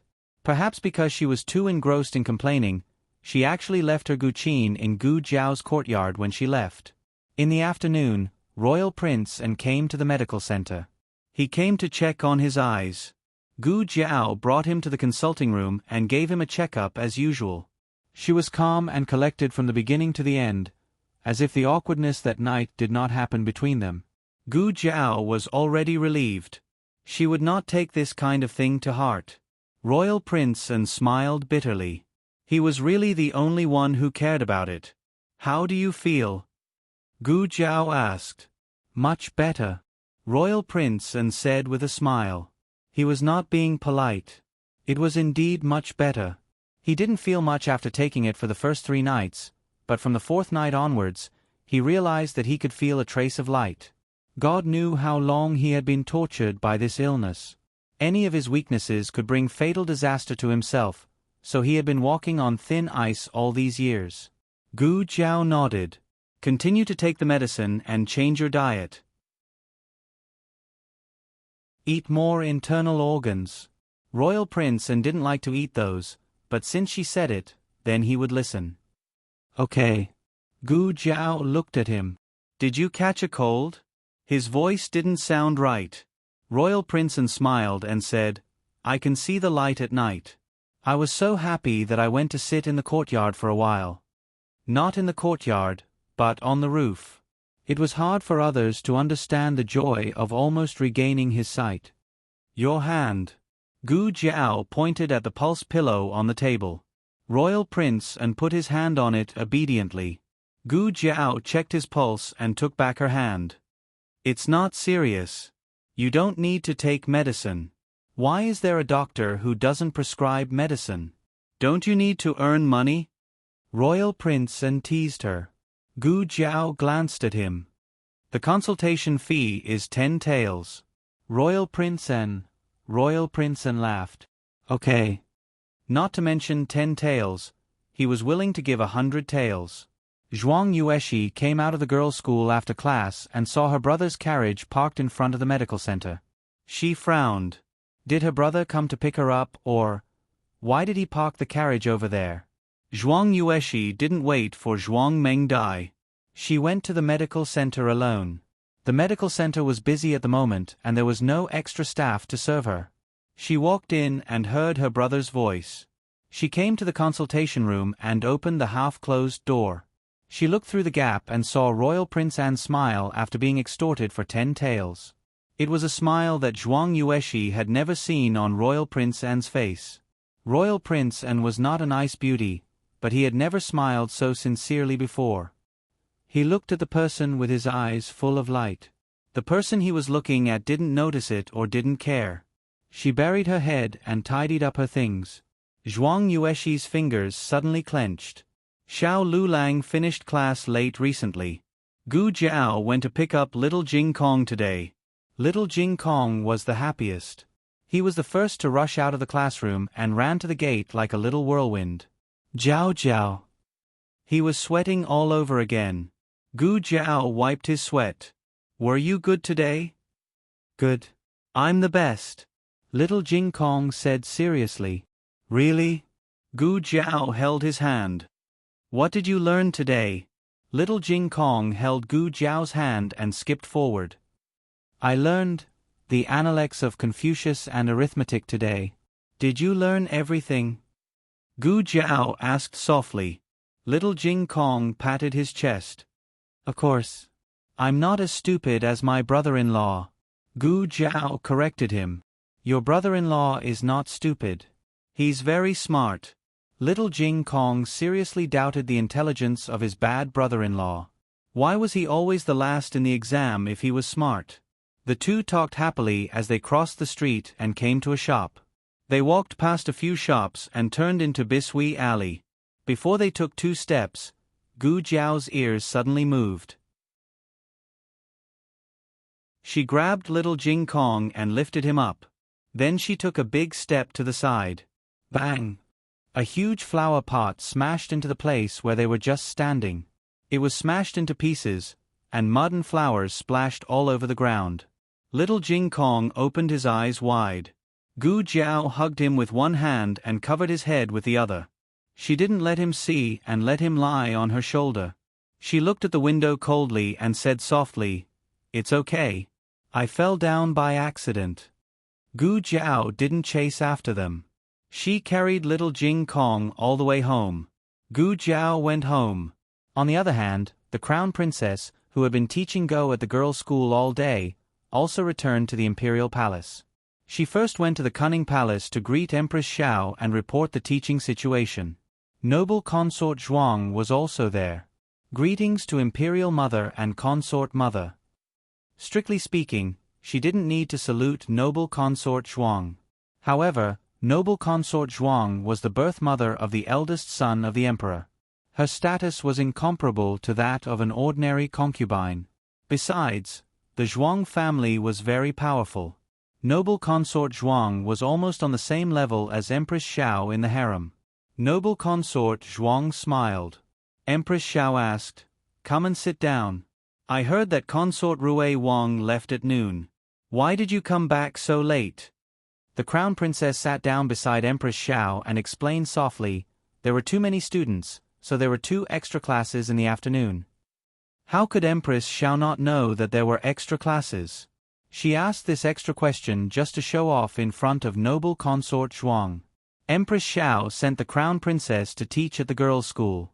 Noble Consort Zhuang didn't want to benefit the Crown Princess alone, so she asked Consort Rue Wang to teach at the girls' school. As a result, few people went to Consort Rue Wang's class. Wasn't this asking for humiliation? Empress Xiao took the Crown Princess's hand with satisfaction and patted the back of her hand intimately. I just received the news that the envoys of the Liang state are coming. His Majesty is going to hold a welcome banquet for them. His Majesty appointed you to hold it. If the palace banquet was held by the Crown Princess, then the task of receiving the envoys would most likely fall on the Crown Prince. The eldest prince and His Majesty had made Empress Xiao envious of them. Now, they had turned the tables. It was all because of her capable Linlang. Noble Consort Zhuang rolled her eyes and smiled calmly. It turns out that His Majesty appointed the Crown Princess to hold the palace banquet? That's great. The Crown Princess's ability is obvious to all. Unlike Consort Ning and Consort Rue Wang, who are clumsy and can't do anything. If they go, they will only make trouble. It's better to stay in the mansion and take care of the fetus. The Crown Princess's expression froze slightly. Empress Xiao pinched her handkerchief and suppressed the sudden anger. She said to the Crown Princess, Noble Consort Zhuang came here to tell me the good news. Consort Ning is also pregnant. At the mention of this, Empress Xiao felt as if her heart was being stabbed. It was fine that Consort Rue Wang was pregnant. But how come Consort Ning was also pregnant in just a few days? Consort Ning was already pregnant for the 3rd time. The first 2 were all daughters and His Majesty didn't think highly of them. But if this baby was a boy, the eldest prince's position in His Majesty's mind would be even more unshakable. His Majesty had very deep feelings for his eldest son. When noble Consort Zhuang gave birth to the eldest prince, His Majesty was only a little prince. In those years, the dethroned Crown Prince and the Lu family were powerful and suppressed several princes who were not on his side. His Majesty didn't even have a wet nurse in his mansion. The eldest prince had no milk, so His Majesty personally milked the goat for him. His Majesty raised this son carefully, so even if he didn't get along with the Zhuang family and had a cold relationship with noble Consort Zhuang, he never neglected his eldest son. Empress Xiao suddenly regretted arranging so many errands for the Crown Princess. Her most important task should be to give birth to a royal grandson as soon as possible. After noble Consort Zhuang left, Empress Xiao earnestly urged the Crown Princess to give birth to a royal grandson. She also gave the Crown Princess a tonic soup. After doing all this, Empress Xiao also asked someone to call the Crown Prince over. She asked him to reduce the important matters of the imperial court and give those to his subordinates so that he could have more time to give birth to a royal grandson with the Crown Princess. The Crown Prince was a filial son. That night, he left his official duties behind and returned to the Eastern Palace early. The Crown Princess sat quietly in the room. On the table was a bowl of medicinal soup that was about to turn cold. Lin Lang. The Crown Prince strode into the room. The Crown Princess stood up, turned around, and bowed to him. Your Highness. The Crown Prince stepped forward and held her hand. His eyes were full of gentleness. I already said that you and I are husband and wife. When there is no one else, you are not allowed to be so distant with me. The Crown Princess smiled. Your Highness, why are you back so early? Have you finished dealing with the matters of the Ministry of Personnel? The Crown Prince said, How can those matters be more important than you? As he spoke, he noticed the medicine on the table. Is this the medicine that Imperial Mother gave you? Why haven't you drunk it yet? It's almost cold. It was too hot just now. The Crown Princess put down the book in her hand and reached out to pick up the bowl of medicine. The Crown Prince suddenly said, Lin Lang, in your heart, have you still not forgotten cousin? The Crown Princess raised her head with a smile and looked at him gently. How can that be? I am now Your Highness the Crown Prince's person. I only have Your Highness in my heart. Don't think about cousin anymore. Cousin can't let you be the Empress, but we can. The Crown Prince hugged her soft waist. Lin Lang, give us a child. The moon was dark and the wind was strong. The candlelight swayed gently. The directorate finally finished a day of classes. Xiao Lulang used his walking stick to return to Jade Water Alley. The door to the courtyard was left ajar. A lamp was left on in the central room. Xiao Lulang entered the courtyard, closed the door, and bolted the door. When he entered the central room, he found that Gu Jiao was waiting for him. However, she had waited for too long and had actually fallen asleep on the table. Her head was tilted to the side as she rested her head on her arm. Her small face was squished and the red birthmark on the left side of her face was faintly discernible under the flickering candlelight. The night wind in March was very cold. Xiao Lulang turned to close the door to the central room. His movements were very light, but Gu Jiao still woke up. She rubbed her eyes and sat up in a daze. When she saw Xiao Lulang, she immediately woke up from her drowsiness. Her eyes were sparkling. You're back? Are you hungry?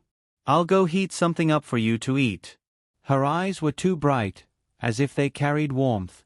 Xiao Lulang imperceptibly averted his gaze and said, No need, I've already eaten. He paused and then emphasized, I've really eaten. Gu Jiao's gaze landed on his stomach. Her serious expression seemed to be judging whether or not his stomach was bulging. Xiao Liulong's heart surged with that unfamiliar feeling again. Fortunately, she believed him in the end. Otherwise, she would have said, I don't believe you unless you let me touch it. That way, Xiao Lulang would be at a loss. Gu Jiao yawned. Then you should rest early. You still have class tomorrow. Xiao Lulang grunted and turned to walk to the west room. Suddenly, he thought of something and turned to ask her, What if I don't pass the exam? If I don't pass the exam, I'll be depressed and unable to recover. I'll be useless for the rest of my life. I'll take care of you, she said without hesitation. Xiao Liulong's heart was rubbed again. This girl, how could she say such heart-wrenching words every time without anyone noticing? Hiss! Gu Jiao suddenly frowned and gasped. What's wrong? Xiao Lulang hurried over. Then, he realized that his reaction was a little overboard. He cleared his throat and restored his cool expression.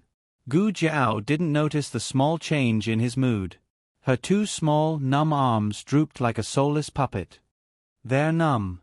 Xiao Lulang hesitated and said to her, Do you want to? Yes. Gu Jiao reacted quickly. I want to massage them. Xiao Lulang silently took a deep breath and sat down beside Gu Jiao. Gu Jiao's arms were numb. She turned around to face him. Xiao Lulang held one of her hands and massaged her carefully. His movements were very gentle and well-behaved. At most, he only massaged her forearm. Are you still numb? Xiao Lulang asked. Still numb. Gu Jiao lied through her teeth. Xiao Lulang massaged her for a while. It was so comfortable that Gu Jiao almost fell asleep. Xiao Lulang looked at her and took a deep breath. He gently put her hand back on her leg. Okay, it's getting late. Go back to your room. Gu Jiao, okay. Xiao Lulang stood up. Do you want me to massage you too? Gu Jiao tilted her head and looked at him. I'm very good at it. You've been working all day. Do you feel dizzy and tired? Her serious eyes seemed to say that if Xiao Lulang said no, he would be a jerk. Xiao Lulang sat down helplessly. Don't sit so far away. Gu Jiao moved her small chair closer to him and pressed it down for him as if it was something important. At first, she was well behaved. But as she massaged him, she felt that something was wrong. Xiao Lulang was puzzled. What did dizziness and fatigue have to do with his chest muscles? Are you sore here? Are you sore here? Here. Here. Here. Xiao Liulong's whole body tensed up. He took a deep breath again. Your shoulders are not sore. My stomach is not sore.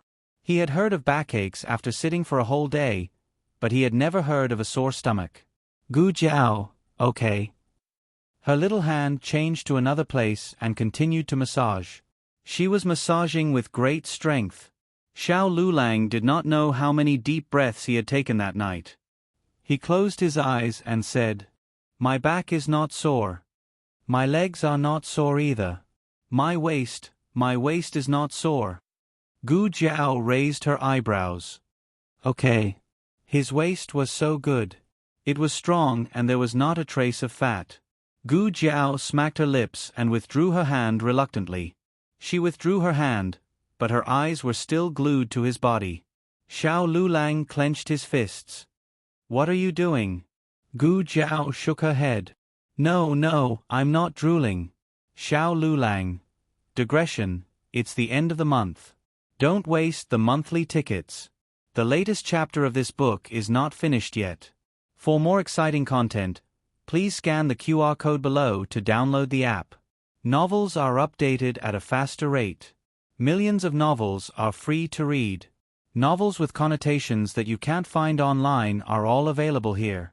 https://www.zhbqg.com/89642_826/113372734. HTML Genius memorized this website's address in 1 second.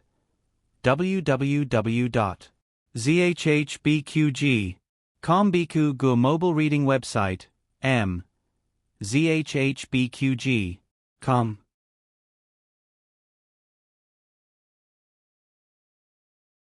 Chapter 224. The latest chapter of this book is not finished yet. For more exciting content, please scan the QR code below to download the app. The novel will be updated faster.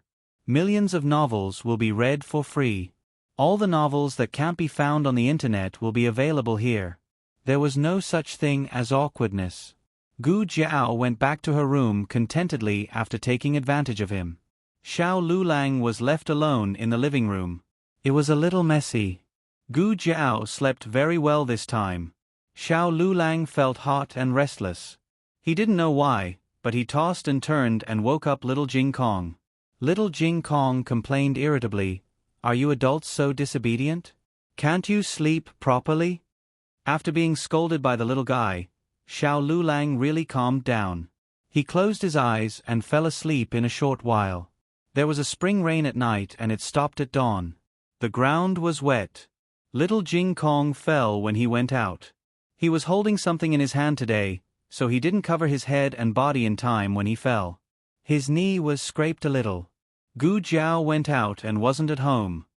He frowned and went to the door of the courtyard. He sat on the threshold and put his injured leg in the most conspicuous place. Gu Jiao came back from the market with rice and noodles. She saw the little guy sitting on the threshold with his leg stretched out. She couldn't help but ask, "What happened?" Little Jing Kong's tears that he had been holding back for the whole morning finally came in handy. He tearfully let go of the place he covered with his hand and said sadly, "It hurts." Gu Jiao bent down to take a look. "Did you fall again?" "Yes." He choked and nodded.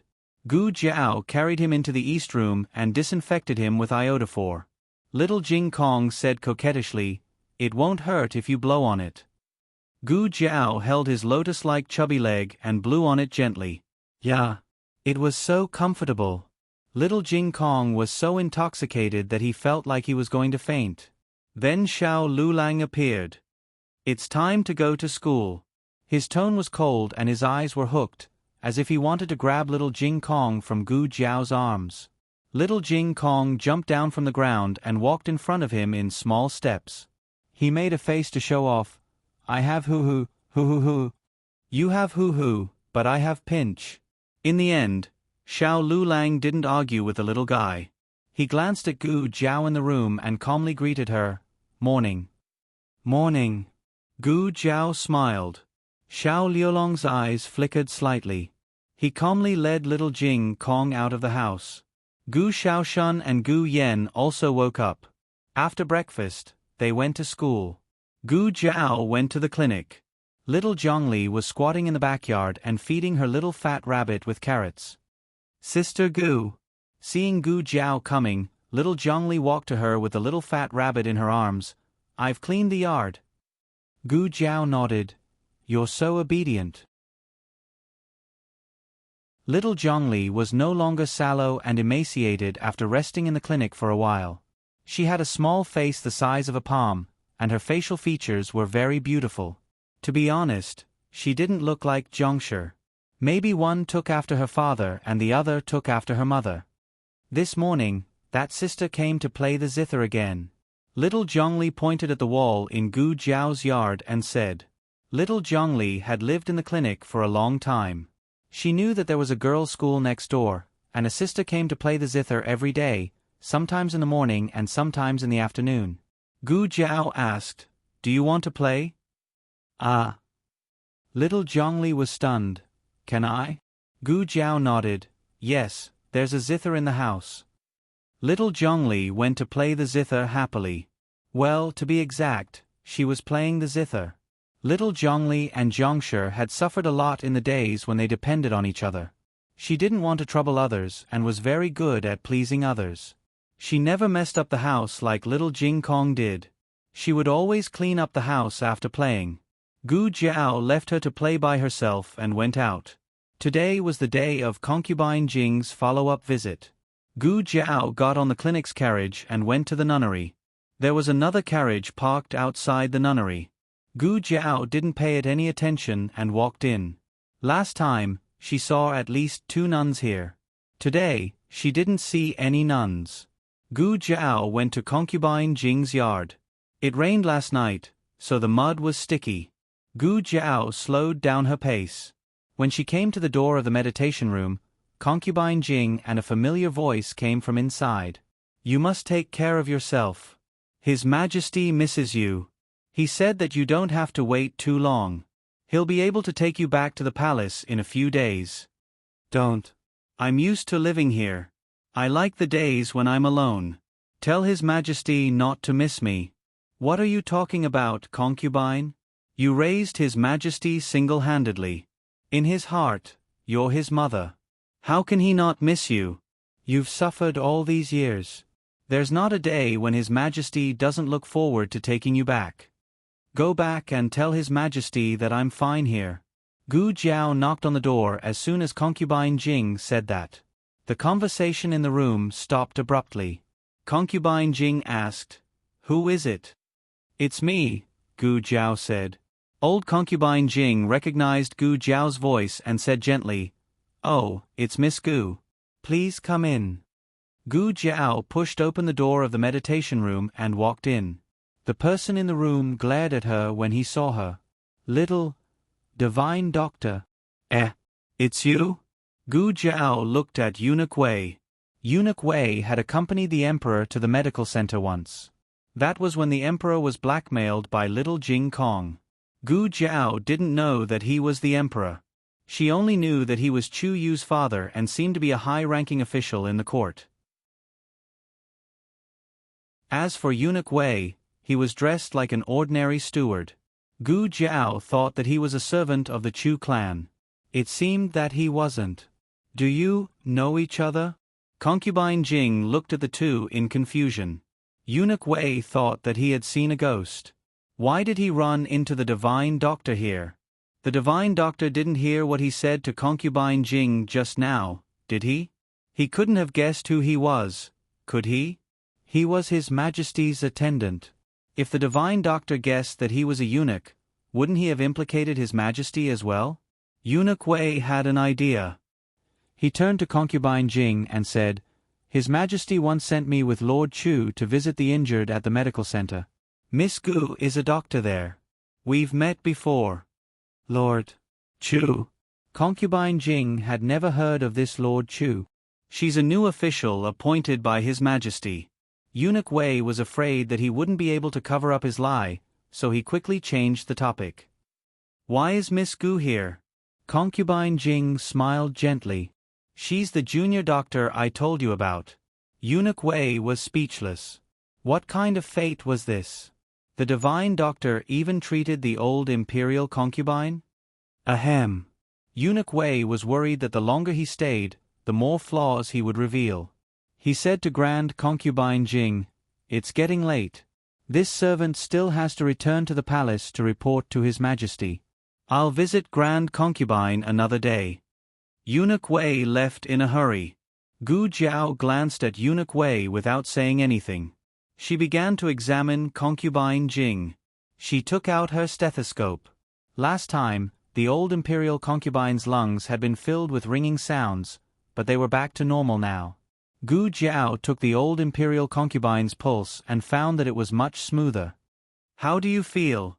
Gu Jiao asked. Concubine Jing smiled. "I feel much better after taking the medicine you gave me. It only flared up twice on the second day, and I'm barely out of breath on the third day." Gu Jiao wasn't surprised by this result. After all, the medicine from the research institute was of the highest quality. Even in her previous world where medicine was highly developed, it was far more effective than similar medicines. "Keep that spray on hand at all times. Use it in case your asthma flares up again." "Okay," Concubine Jing agreed, then looked at Gu Jiao with a benevolent expression. "Thank you for taking the trouble to come see me." Gu Jiao said, "I accepted Concubine Rue Wang's consultation fee." Concubine Jing was startled at first, but she soon understood what Gu Jiao meant. She looked at Gu Jiao's serious expression and burst into laughter.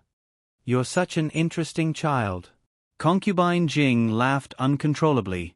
She looked at the clear sky and said, "The sun is out. Are you in a hurry to go back, Miss Gu? If you're not, can you accompany me for a walk outside? I can't go out when my illness flares up, so I've been cooped up in my room for a long time." "Okay." Gu Jiao wasn't in a hurry to go back. Concubine Jing put on a cloak and walked out of the courtyard with Gu Jiao. The nunnery wasn't big and disappeared after a few steps. Concubine Jing led Gu Jiao out of the nunnery. The bluestone path in front of the nunnery was very easy to walk on. Gu Jiao had noticed on her way here that even the path in front of the Puji temple wasn't so easy to walk on. Concubine Jing enjoyed the scenery around her and walked slowly. "What do you think of the scenery here, Miss Gu?" "It's all right." Gu Jiao wasn't that interested in mountains and rivers. Concubine Jing smiled. "I think it's quite good. It's better than the imperial palace. There are so many girls who want to enter the palace, but once they do, they'll spend the rest of their lives looking forward to leaving."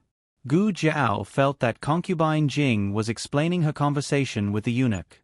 Gu Jiao wasn't a talkative person. Gu Jiao wouldn't say anything even if Concubine Jing didn't explain. However, the conversation between the two had revealed a fact. Concubine Jing had no choice in the nunnery. At least, the emperor believed that she had no choice. The emperor wanted to take her back, but he couldn't do it due to various reasons. However, his wish was about to come true. While Gu Jiao was lost in thought, Concubine Jing suddenly stopped walking. Gu Jiao noticed her body stiffen out of the corner of her eye. Gu Jiao turned to look at her, then looked in front of her. A burly old man in plain clothes had appeared on the path up ahead. Gu Jiao had experienced life and death in the organization in her past life, so she could instantly sense the hidden killing intent coming from the old man. This old man in plain clothes had killed people before. He must have killed quite a few, or he wouldn't have such a sharp killing intent. The other parties soon saw them as well, and he stopped in his tracks. Oh, they knew each other? A complicated look flashed through the old man's eyes. He walked up and cupped his hands in greeting.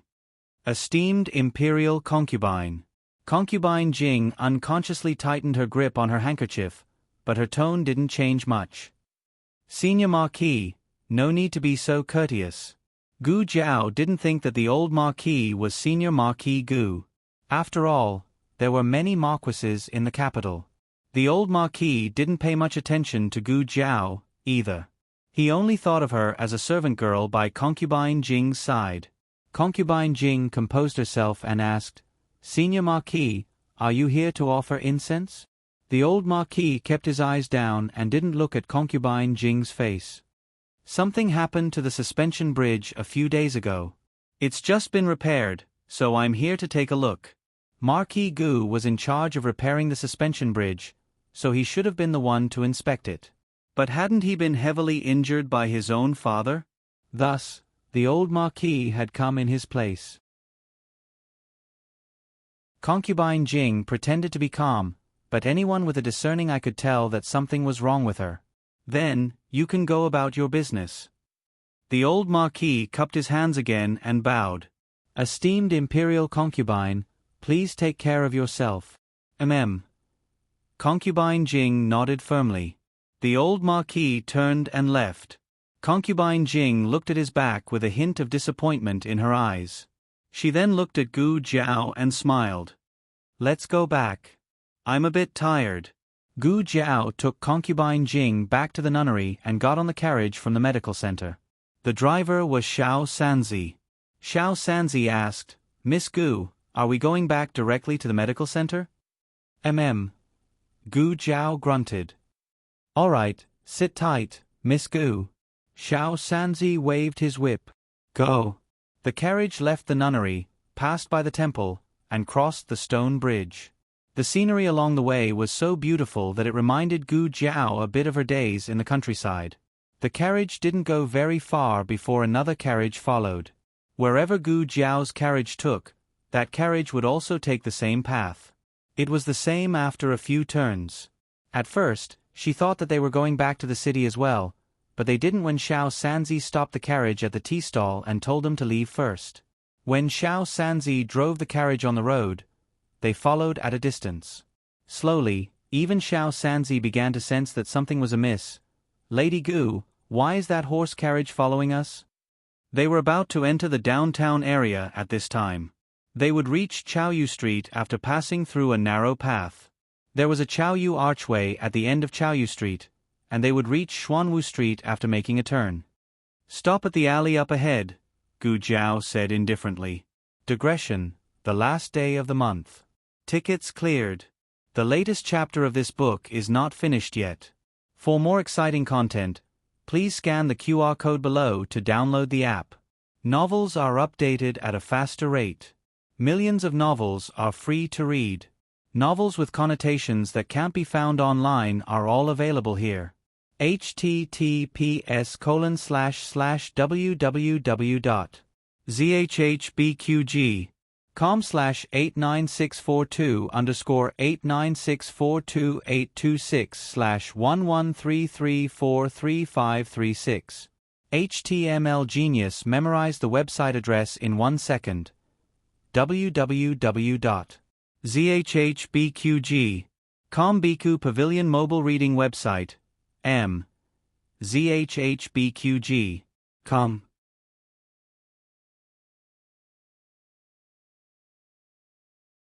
Chapter 225. The latest chapter of this book is not finished yet. For more exciting content, please scan the QR code below to download the app. Novels are updated faster. Millions of novels are free to read. Novels with content that can't be found on the internet are all available here. Xiao Sanzi stopped the carriage in front of the alley as he was told. This was a very secluded alley and there was almost no one walking around. The carriage also stopped. Xiao Sanzi suddenly felt gloomy, as if something big was about to happen. He said in fear, G, Miss Gu. Miss Gu, are we really going to stop here? Why don't we hurry back to the medical hall? Gu Jiao said, there's no rush. She wasn't in a hurry, but she hated wasting time on such meaningless things. Gu Jiao closed the medical book she was reading halfway and opened the curtain to get off the carriage. Xiao Sanzi saw that she was going to walk towards the carriage and couldn't help but be stunned. Miss Gu, what are you doing? Gu Jiao didn't even turn her head as she said, wait in the carriage. Xiao Sanzi. Oh. When Gu Jiao walked over, the coachman didn't know if he was scared or what, but he actually abandoned the carriage and ran away. Gu Jiao reached her hand into the curtain and was about to pull the person out, but that person took the initiative to hand over his wrist and obediently got out of the carriage. Gu Jiao had never seen someone who was so self-aware of being picked on. She went to grab the collar of the person, but the person grabbed the wrist instead, even though the other party took the initiative to hand it over. "It's you." Looking at the handsome young man who was pulled down by her, Gu Jiao frowned. Royal Prince smiled and nodded. "Yes, it's me." His white clothes were like jade, and his black hair was like satin. He had an outstanding appearance and was handsome. Strangers were like jade, and the young master was unparalleled in this world. His facial features were not only bright and exquisite, but he also had an otherworldly temperament. However, Gu Jiao didn't have time to admire a certain person's beauty right now. She grabbed the wrong person once and her husband was already angry. What would happen if she grabbed the wrong person again? Gu Jiao decisively let go of his hand and asked indifferently, "Are you following me?" Royal Prince shook his head and smiled. "Not at first. I went to offer incense, but I didn't expect to see you, so I followed you back." What did he mean by following her back? He spoke as if he wanted to go home with her. Gu Jiao's eyes fell on the coachman, who was not far away, who was looking at them. "You changed the carriage and coachman. You are not going to burn incense." Wu Yang had developed from a secret guard to an open guard. He had become the standard of Royal Prince, and when he went out, changing Wu Yang was to prevent others from discovering his identity. And what's so bad about burning incense? Unless he had other motives. Royal Prince laughed in disbelief. This woman was too smart. It was really hard to resist. Royal Prince did not explain his purpose to her. He only said, "But I really didn't follow you. It was a coincidence that I met you. I swear." What does his vow have to do with her? Gu Jiao looked at him and said, "I don't like being followed. You can leave first." Royal Prince did not want to make her angry. He helplessly held his forehead and smiled apologetically. Okay. Don't be angry. I'll leave first.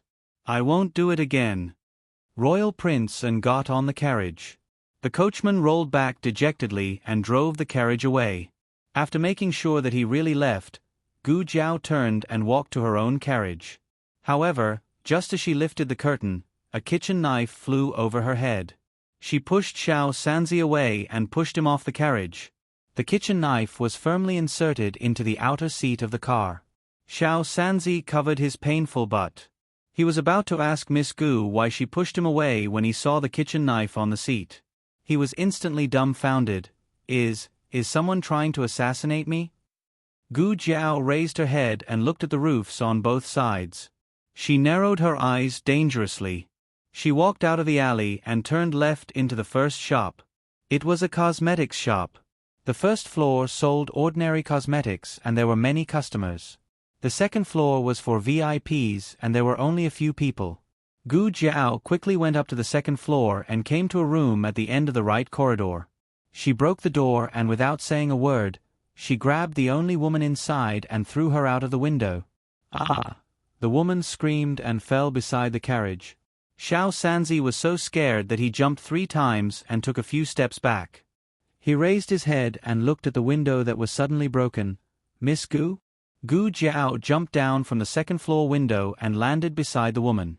She did not give the woman a chance to react and stepped on the woman's left wrist. With a clang, a dagger fell out of the woman's left sleeve. Gu Jiao broke the bones in her hand and stepped on her chest. She said coldly, "Speak.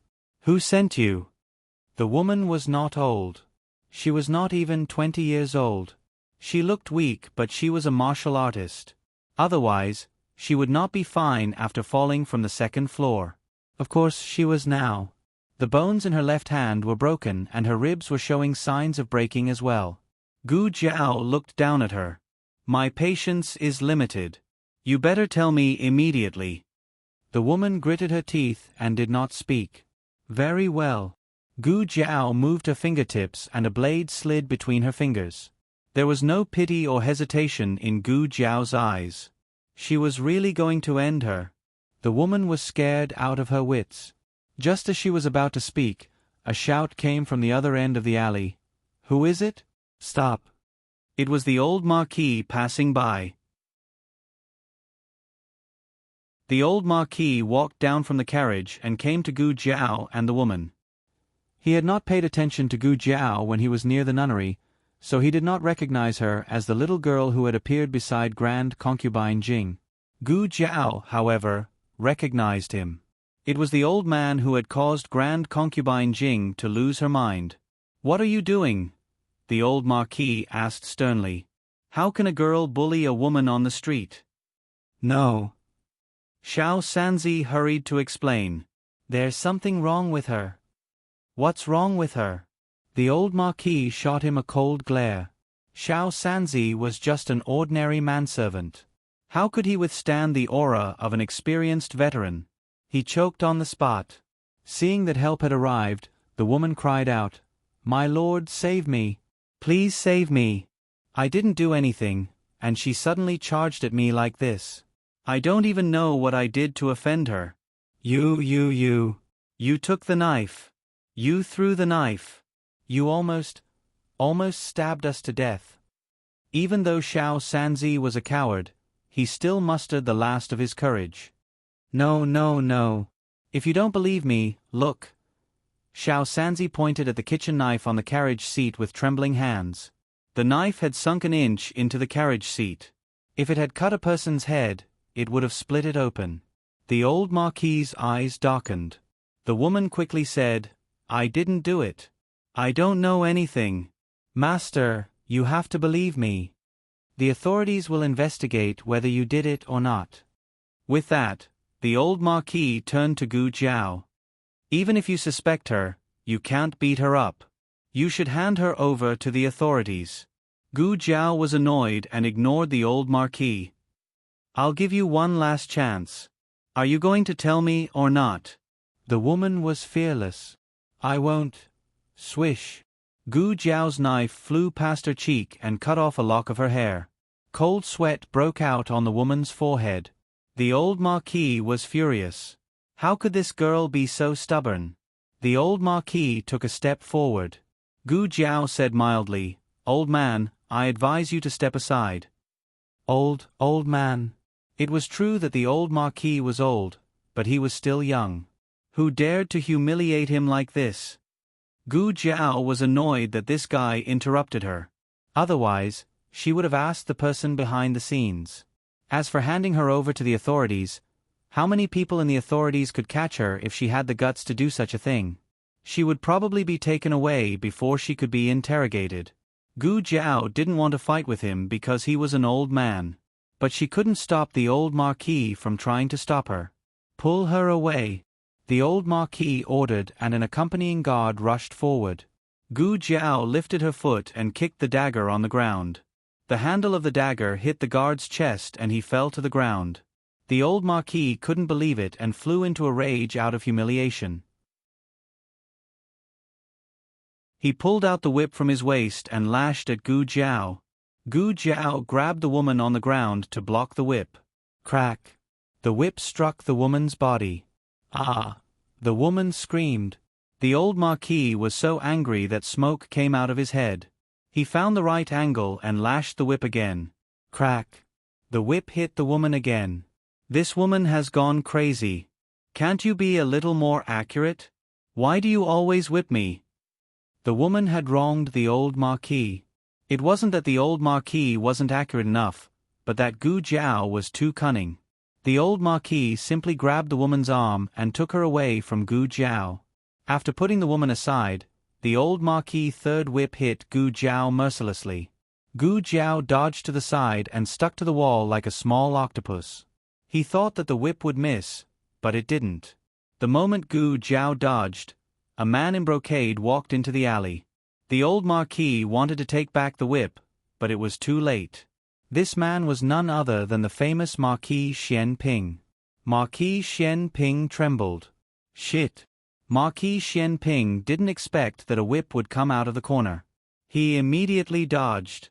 But he forgot that the emperor was behind him. The emperor wasn't a martial artist. The emperor didn't expect that Marquis Xianping wouldn't protect him at such a critical moment. Instead, he dodged by himself. What kind of official was this? The whip landed on the emperor's head, and the emperor was stunned. Digression. Last few hours to clear the tickets. The latest chapter of this book isn't finished yet. For more exciting content, please scan the QR code below to download the app. Novels are updated even faster. Millions of novels are free to read. Novels with connotations that can't be found online are all available here. https://www.zhbqg.com/89642_826/11333398817. HTML Genius memorized this website's address in a second. www.zhbqg.com Biku mobile reading website, zhbqg.com.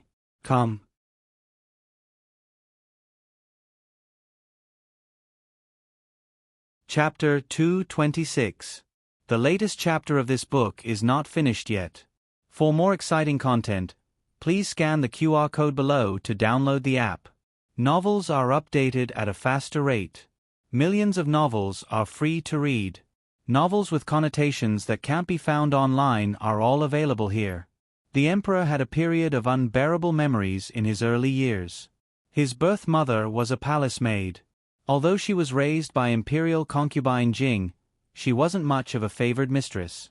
He and concubine Jing had a hard time. Later, concubine Jing gave birth to a little princess and was given the title of concubine Jing. Only then did the situation of the mother and children improve. But it didn't take long for him to be targeted by his brother, the crown prince, and the Liu family. He didn't want to join their camp and suffered terrible attacks. However, those attacks only made him lack food and clothing and suffer a little. No one would really hit him on the head with a whip. The old duke's whip was much more powerful than his son's. First, he was stronger. Second, he was more experienced. The whip was almost bone deep. Therefore, the emperor's stupor was not only caused by surprise, but his noble dragon skull was indeed numb from the slaps. It wasn't until some warm liquid flowed down his cheek that the emperor finally realized that he was hurt. "Your Majesty!" The old duke was so scared that he threw the whip away. He didn't expect that his whip would hit the emperor. Marquis Xianping's appearance was already shocking enough. When he couldn't take back the whip, Marquis Xianping dodged in time. He was secretly glad that he dodged. But now, he might as well not have dodged. "Marquis Xianping, why did you dodge? Have you forgotten that the emperor is behind you? Didn't you walk in front to open a path for the emperor? Did you walk into a latrine?" The old duke was furious. He might not be human sometimes, but Marquis Xianping was a real dog. Marquis Xianping touched his nose and said shamelessly, "Oh, why is it the old duke? Are you trying to assassinate His Majesty?" "Your Majesty, I came too late." "Emperor, I think you dodged too quickly." After a short period of numbness, the emperor felt a heart-wrenching pain. He couldn't stand up and slid to the ground, leaning against the wall. "Your Majesty!" The old duke knelt down and bowed in fear and trepidation. "I am guilty. I didn't want to assassinate Your Majesty. I didn't know that the whip would hit Your Majesty." Actually, on the surface, the old marquis had already resigned from his position, so there was no need for him to consider himself a subject. But in reality, he was still working for the emperor, so in a moment of desperation, he didn't bother to call himself a commoner. Fortunately, Marquis Xianping was in the know, but the three of them were not the only ones present. Xiao Sanzi was completely dumbfounded. That woman took advantage of the chaos to escape. Gu Jiao, the little octopus, also came down from the wall. Shen Pingho narrowed his eyes. Wasn't this the quack doctor who stepped on his face and almost broke his back? Gu Jiao also narrowed her eyes. Hee, wasn't this the miser who only gave her a copper coin after seeing the doctor? The air was filled with the smell of sparks. In fact, the emperor had also noticed Gu Jiao, but he did not want to make a mistake in front of Gu Jiao. He ignored the pain in his head and raised his sleeve to cover his wound. However, he couldn't stop the old Marquis from calling him Your Majesty. He even said that Your Majesty had lost a lot of blood and that I deserved to die. Then, Marquis Xianping dragged Gu Jiao over. Aren't you a doctor? Marquis Xianping. Although he dodged too quickly and caused the emperor to be hit, he invited the doctor over and made up for his mistake. Therefore, after the old Marquis and Marquis Xianping both caused the emperor to be injured, they both caused the emperor to lose his horse. The emperor's blood boiled. You two are really dogs. The emperor's face was covered in blood, but it was enough to recognize his face.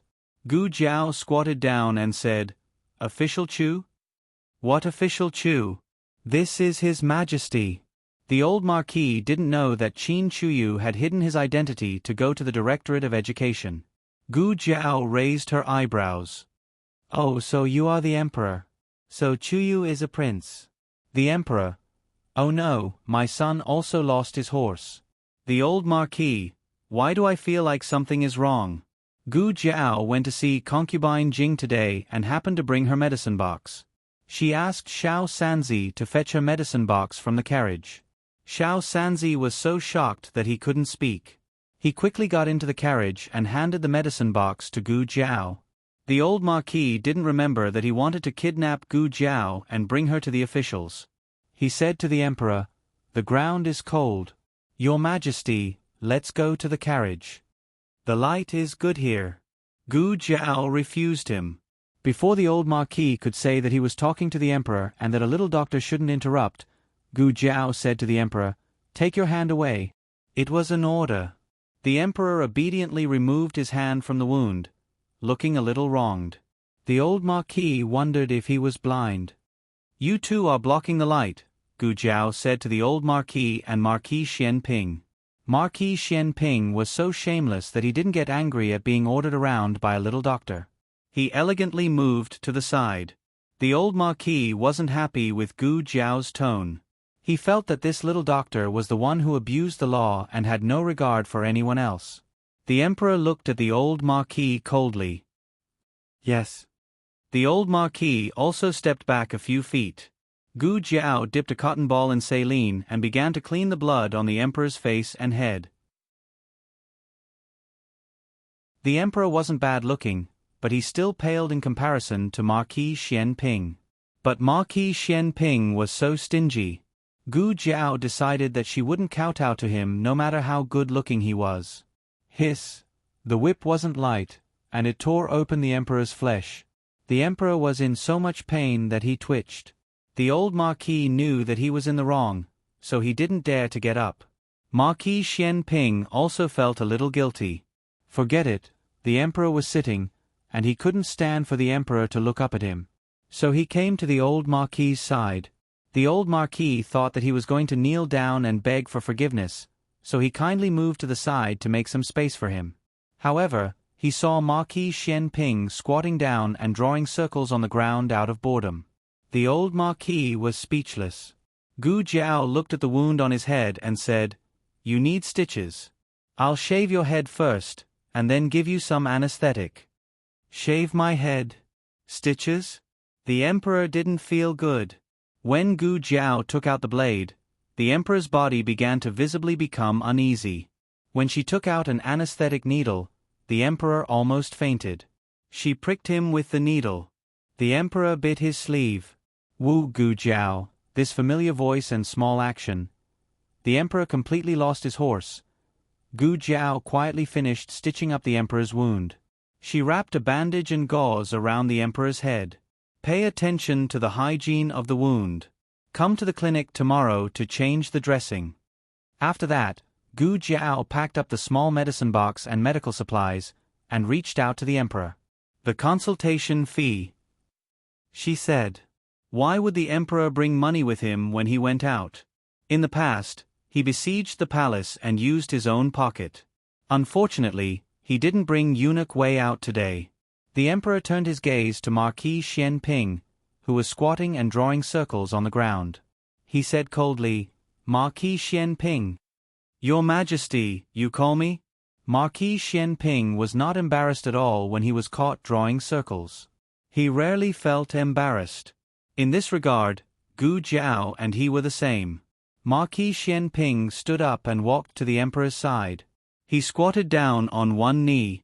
This small action of squatting down was calm and elegant. This man, no matter what he did, was pleasing to the eye. Unfortunately, the emperor was not a dog that looked good. "Give me the money." Marquis Xianping glanced at Gu Jiao. He helplessly took out his pouch and poured out a few ingots and silver coins in his palm. Unsurprisingly, he also picked out the smallest ingot and put it in Gu Jiao's palm. The emperor's eyes were cold to the freezing point. "My body is only worth this little money?" Marquis Xianping painfully picked out the second smallest ingot and put it in Gu Jiao's hand. He thought that he was going to give 2 ingots, but unexpectedly, he took back the smallest ingot. The emperor, Gu Jiao. The emperor was so angry that he directly grabbed all his money and gave it to Gu Jiao. After Gu Jiao received the consultation fee, she got into the carriage and left. The emperor didn't come back to his senses until the carriage was far away. He frowned and looked at the old marquis. "Who did you want to hit with the whip just now?" The old marquis told the emperor about Gu Jiao and the suspicious woman. "I was going to send them to the authorities to make a decision." The emperor's face sank in an instant. It was more terrible than being whipped by the old marquis. "How can you be partial to others?" "Others? That girl isn't one of us?" The old marquis was very stubborn. Sometimes he didn't know how to be flexible, or maybe he didn't want to be flexible. He said seriously, "I'm not being partial to anyone, but this kind of thing should be reported to the authorities. How can I let that girl do as she pleases?" The emperor looked at the old marquis's expression and suddenly realized something. "Don't tell me you still don't know that she is your granddaughter?" Not only did the old marquis not recognize that she was his granddaughter, but Marquis Xianping also didn't recognize that Gu Jiao was his daughter-in-law. He was still thinking in his heart that he must be more generous when he saw his daughter-in-law in the future. He couldn't let his son lose face. Digression. Happy Double Day. The latest chapter of this book is not finished yet. For more exciting content, please scan the QR code below to download the app.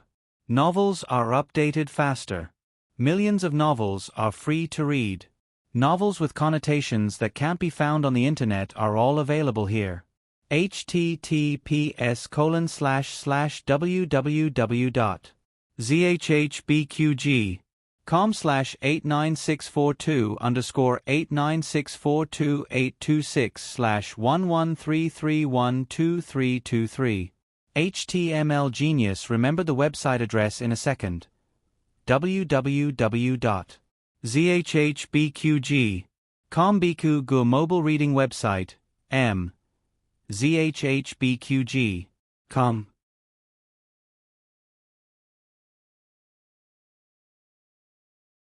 Chapter 227.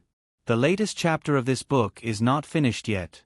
For more exciting content, please scan the QR code below to download the app. Novels are updated faster. Millions of novels are free to read. Novels with connotations that can't be found online are all available here. There was a reason why the Emperor and Marquis Xianping left the palace incognito, so it wasn't strange for them to meet the old Marquis. The 3 of them had already booked a place to secretly cause trouble. They just met in advance. The Emperor and the 2 of them went to a nearby opera house. That's right. It was an opera house. Everyone knew that Marquis Xianping was dissolute and loved beauties. He often went in and out of this place, but no one knew that it was originally under his name. The 3 of them entered the side room and the servant outside closed the door. The Emperor had a wound on his head and was feeling very uncomfortable. After he sat down, he said impatiently, "Long story short, how is it?" The old Marquis didn't dare to be negligent. He cupped his hands and bowed, replying to Your Majesty, since the news of this official returning to the capital spread, this official's whereabouts have been followed. "The Zhuang family?" the Emperor asked. Marquis Xianping grabbed a handful of melon seeds. The Emperor glared at him. "Sigh. Marquis Xian Ping didn't even let him eat the melon seeds. His Majesty was really angry. The old Marquis nodded. That's right. This old official went to the temple today and royal prince and secretly followed me. The Emperor frowned. He actually followed you himself? The old Marquis didn't find it strange. This old official knows all of his guards. He could only take the risk himself. It wasn't easy to find Royal Prince N. The old Marquis didn't notice him on the way there. It was only when Royal Prince N got on the carriage a little earlier that the old Marquis discovered him. As for why he panicked, the old Marquis didn't know. When it came to business, the Emperor's face became serious. What about the Empress Dowager's whereabouts? Do you have any clues? The old Marquis guessed. This official thinks the Empress Dowager might have already entered the capital. The Emperor frowned even more. Why do you say that? The old Marquis said thoughtfully, although the Zhuang family is still pretending to look for the Empress Dowager, their search speed is much slower. Moreover, when Commandery Prince N left the capital, he appeared to be accompanying his sister on a sightseeing tour, but in reality, he was inquiring about the Empress Dowager along the way. After that, Royal Prince N used the provincial examination as an excuse to return to the capital. Forgive me for speaking bluntly, but Royal Prince N is still young. It's not worthwhile for him to give up searching for the Empress Dowager for an imperial examination. The Emperor pondered for a moment and felt that the old Marquis's words were not without reason. So you think that he returned to the capital because he found the Empress Dowager? But since she has been found, why don't you let the Empress Dowager return to the palace?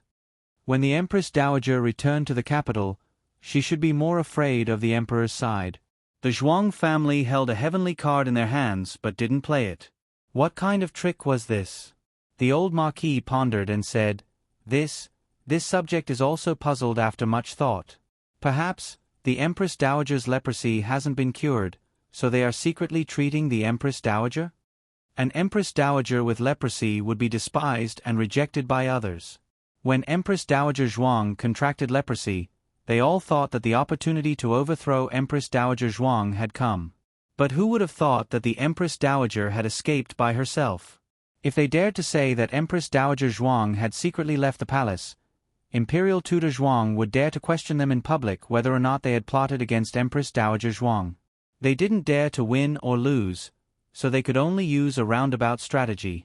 They claimed that the Empress Dowager had suddenly fallen ill and had gone to the temporary imperial residence to recuperate. Then they intentionally or unintentionally let the Zhuang family find out that Empress Dowager Zhuang had escaped with leprosy.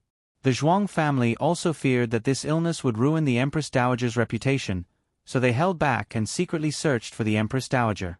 In a short period of time, the two sides had achieved a subtle balance. But this balance would be broken one day. If Imperial Tutor Zhuang really found the Empress Dowager and cured her, then the day when the balance between the two sides would be broken would not be far. The journey from the medical center to the nunnery was not short. On the road, they were delayed for a while. By the time Gu Jiao returned to Bisui Alley, it was already dusk. On the horizon, a gorgeous sunset glow fell on the red walls and green tiles, giving off a warm orange glow. When Gu Jiao walked into the alley, she really felt that she was returning home. She had never experienced this feeling in her previous life. In her previous life, she lived with her parents for very few days. It was empty and cold, without the slightest warmth of home. The so-called home was just a place to live. But now, it seemed to have a new meaning. After a busy day, she longed to come back here and see the people in the residence. It wasn't that she never felt tired, but she was used to being tired. Anyway, no one would love her, so it was useless to be pretentious. Jiao Jiao. Little Jing Kong's voice interrupted Gu Jiao's thoughts. The little guy was sitting on the threshold waiting for her. In the morning he had fallen and cried, but now he ran towards her and threw himself into her arms. She wanted to pick him up, but he shook his head and said, "No, Jiao Jiao is very tired." He resisted the urge to hug her and held Gu Jiao's hand. "Does your leg still hurt?" Gu Jiao bent down to pull his trousers. Little Jing Kong shook his head and said, "It doesn't hurt anymore." In fact, it still hurt a little, but little Jing Kong acted like a spoiled child because he didn't want to burden Gu Jiao. Sister. Gu Xiaoshun heard the movement at the door. She put down the woodwork she was doing and rushed out like a little monkey to help Gu Jiao get her small basket. Give it to me. Gu Xiaoshun insisted on holding the small basket in her hand and carefully put her small medicine box in her east room. Gu Yen was originally working for little Jing Kong in the courtyard to remove chicken poop. He was fuming with anger because he was not as free as little Jing Kong, and he was not as fast as Gu Xiaoshun. When he finally saw his sister, his beautiful face was completely dark. Gu Jiao was amused by his expression. Gu Yen turned his back awkwardly. Gu Jiao went to pacify him. It was hard for others to pacify him, but wasn't it easy for Gu Jiao to pacify him? Gu Jiao tugged at his hand, and all his anger disappeared. Yao Shi came out of the kitchen with a plate of freshly cooked steamed cakes. When she saw her daughter, her eyes were full of gentleness. Jiao Jiao, you're back. I just made some snacks. Jing Kong, go and see if Grandaunt is awake. Okay. Little Jing Kong loved to go to Grandaunt's room to check on her. He always found something and felt a great sense of accomplishment. Little Jing Kong ran to Old Madam's room while panting heavily. Old Madam was holding a jar of candied fruit and eating it. Old Chancellor sat in front of her speechlessly and watched her eat for the entire afternoon. Can you eat so much? How many years did the late Emperor starve you? Great Aunt. Little Jing Kong bounced over to her. Old Madam stuffed the jar of candied fruit into Old Chancellor's arms at lightning speed. Old Chancellor looked at the jar that suddenly appeared in his arms. You held me here for the whole afternoon just for this moment? Old Chancellor did not want to take the blame and immediately returned the jar to Old Madam. The moment little Jing Kong entered the room, he saw Old Chancellor extend the jar of candied fruit to Old Madam, and Old Madam crossed her arms with a firm expression of refusal. Old Madam snorted and said, I already said that I won't eat it. Your threats and promises are useless. Old Chancellor, so half a jar of candied fruit was eaten by a ghost? Can you have a bit of self-awareness as the demon empress that brings disaster to the country? Old Chancellor sighed. It was no wonder Aheng was at ease bringing the demon empress with her. Based on Old Madam's current appearance, she really did not pose much of a threat. It was just that he had to suffer. Every day, if he was not being robbed, he would be the scapegoat. His later years were miserable. After Royal Prince and bid farewell to Gu Jiao, he first went to the medical hall and ordered a batch of golden sore medicine from the miracle hall. He had angered her today, so he took care of her business and coaxed her. After that, Imperial Prince and sat in a carriage and returned to the manor. Imperial Tutor Zhuang was already waiting in the parlor. Because of the Empress Dowager's matter, Imperial Tutor Zhuang had been quite worried, and he had aged quite a bit. Grandfather. Imperial Prince and entered the room and saluted. Imperial Tutor Zhuang calmly glanced at him and said in a heavy tone, Why did you return so late? Did you follow him for the entire day? Imperial Prince lowered his gaze. No, I bought some things on the way back. Imperial Tutor Zhuang closed his eyes and took a deep breath. He slowly exhaled. Were there any abnormalities in his movements? Imperial Prince replied, He went to take a look at the cable bridge that had just been repaired. He should be checking the quality of the cable bridge. The cable bridge was repaired by Marquis Gu. Apparently, Marquis Gu had been beaten quite badly by the old Marquis and was recuperating at home. For the old Marquis to check the cable bridge for him, it was reasonable. But the old Marquis was definitely not a simple general. He was a brave and smart old man. With every step he took, he would calculate what would happen 10 steps away. Imperial Tutor Zhuang suspected that the old Marquis had beaten his son on purpose, so that he could use his son's work as an excuse to openly check out the area. After all, the Ministry of Works had too many things to do, covering every corner of the capital. No one would suspect the old Marquis if he appeared anywhere. Of course, that was someone else, not Imperial Tutor Zhuang. Imperial Tutor Zhuang furrowed his brows in suspicion. He only checked the cable bridge? He didn't do anything else? For example, who did he meet? What did he run into? He ran into Grand Concubine Jing and Gu Jiao. Imperial Prince An's hand, which was hidden under his wide sleeves, grabbed the hem of his clothes without leaving a trace. He walked around the temple and didn't meet anyone. Imperial Tutor Zhuang stroked his beard and said in deep thought, "That's strange. Could it be that he really went to check the cable bridge?" Imperial Prince An lowered his eyes. He remained silent and didn't reply. For the first time in his life, he lied to his grandfather. Imperial Prince An had always been obedient. When he was 8 years old, he was sent to the Chen state as a hostage. He didn't complain at all. Imperial Tutor Zhuang didn't suspect that he was lying. Imperial Tutor Zhuang waved his hand.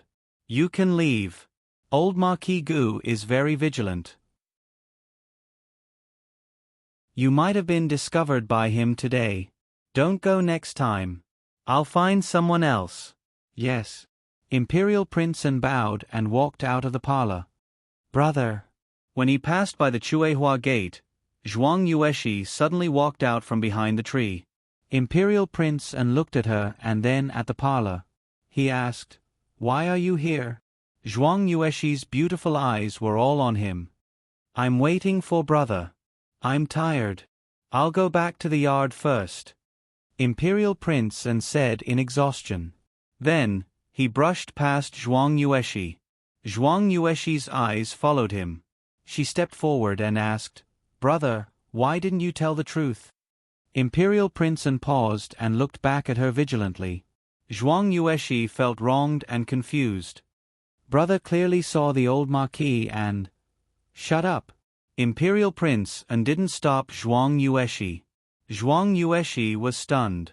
Royal Prince An was a handsome young man who was as gentle as jade.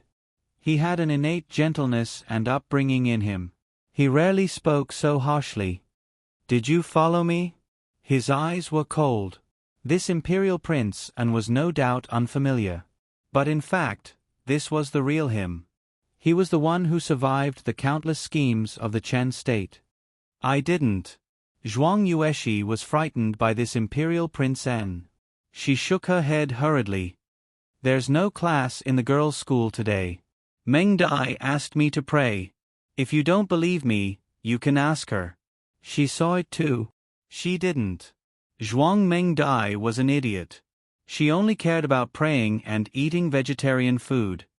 "If you want to tell grandfather, then go," Imperial Prince An said tiredly and left without looking back. Zhuang Yueshi's heart ached. She wouldn't tell grandfather. How could she bear to let grandfather punish brother? She just didn't understand why brother hid it. Was he afraid of bringing trouble to that woman? It was her. She made brother change. Brother started to lie to grandfather. He started to be fierce to her. He started to not be the brother he used to be. It was all that woman's fault. Zhuang Yueshi's fingers tightened bit by bit. The old Marquis was punished by the Emperor. The Emperor's punishment was quite severe. Although the old Marquis hit him unintentionally, he almost hit the little miracle doctor on purpose. It was because the Emperor felt the pain of the whip that he could vividly imagine what would happen if it hit the little miracle doctor. Marquis Xian Ping was also punished. The old Marquis and Marquis Xian Ping were both generals. Whipping them was like tickling them. Thus, the Emperor punished them to copy military books.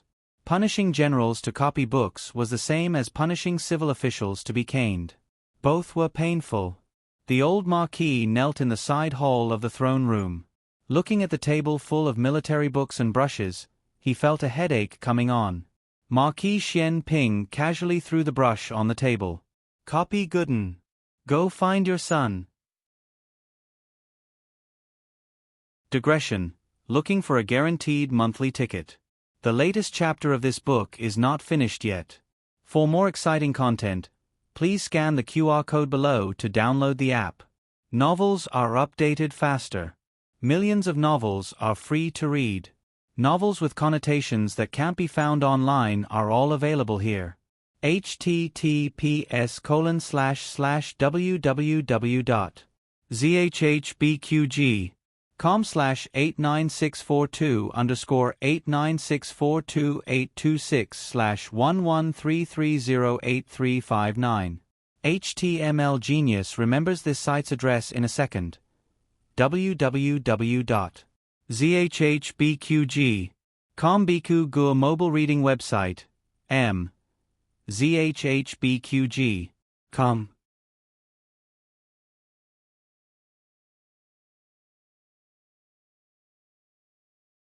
Chapter 228.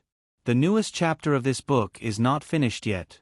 For more exciting content, please scan the QR code below to download the app. Novels are updated even faster.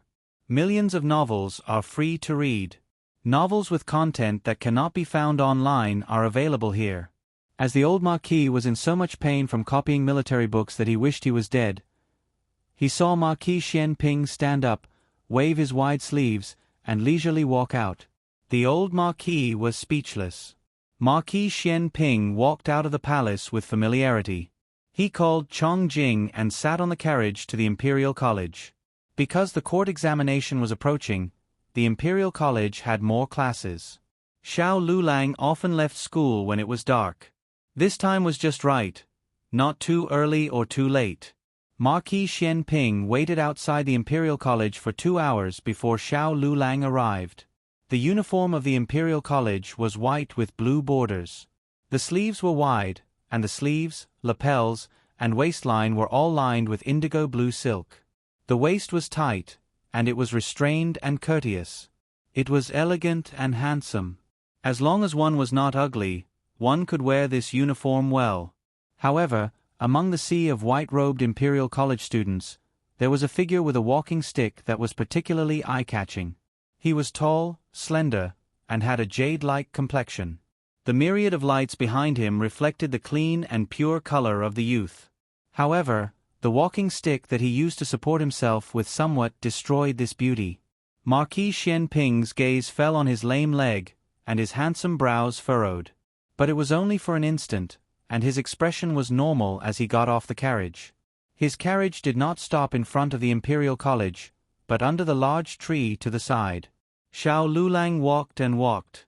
Suddenly, a tall figure flashed out from behind the tree and blocked his path. He stopped and looked calmly at the other.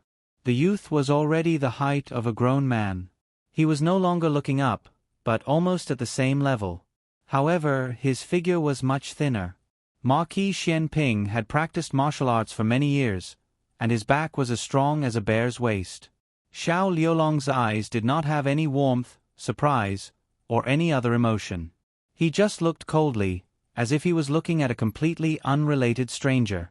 This gaze stung Marquis Xian Ping's eyes, but Marquis Xian Ping still revealed a smile. "Son, long time no see." Xiao Lulang looked away. "I said I am not your son." Marquis Xian Ping, how is an illegitimate child not my son? Even if you are not Ah Heng, you are at least Lulang. You are my and Chen Yun's mother's child. Then you are my son. This fallacious argument was plainly written in his eyes. Xiao Lulang was not in the mood to deal with him. "I'm going back." Marquis Xian Ping continued to stop him. "Do me a favor." Xiao Lulang Marquis Xian Ping Marquis Xian Ping said with grievance, "I'm really unlucky today. I was tricked by a girl. She hid, so did I. In the end, I'm the only one being punished." These words came out of nowhere.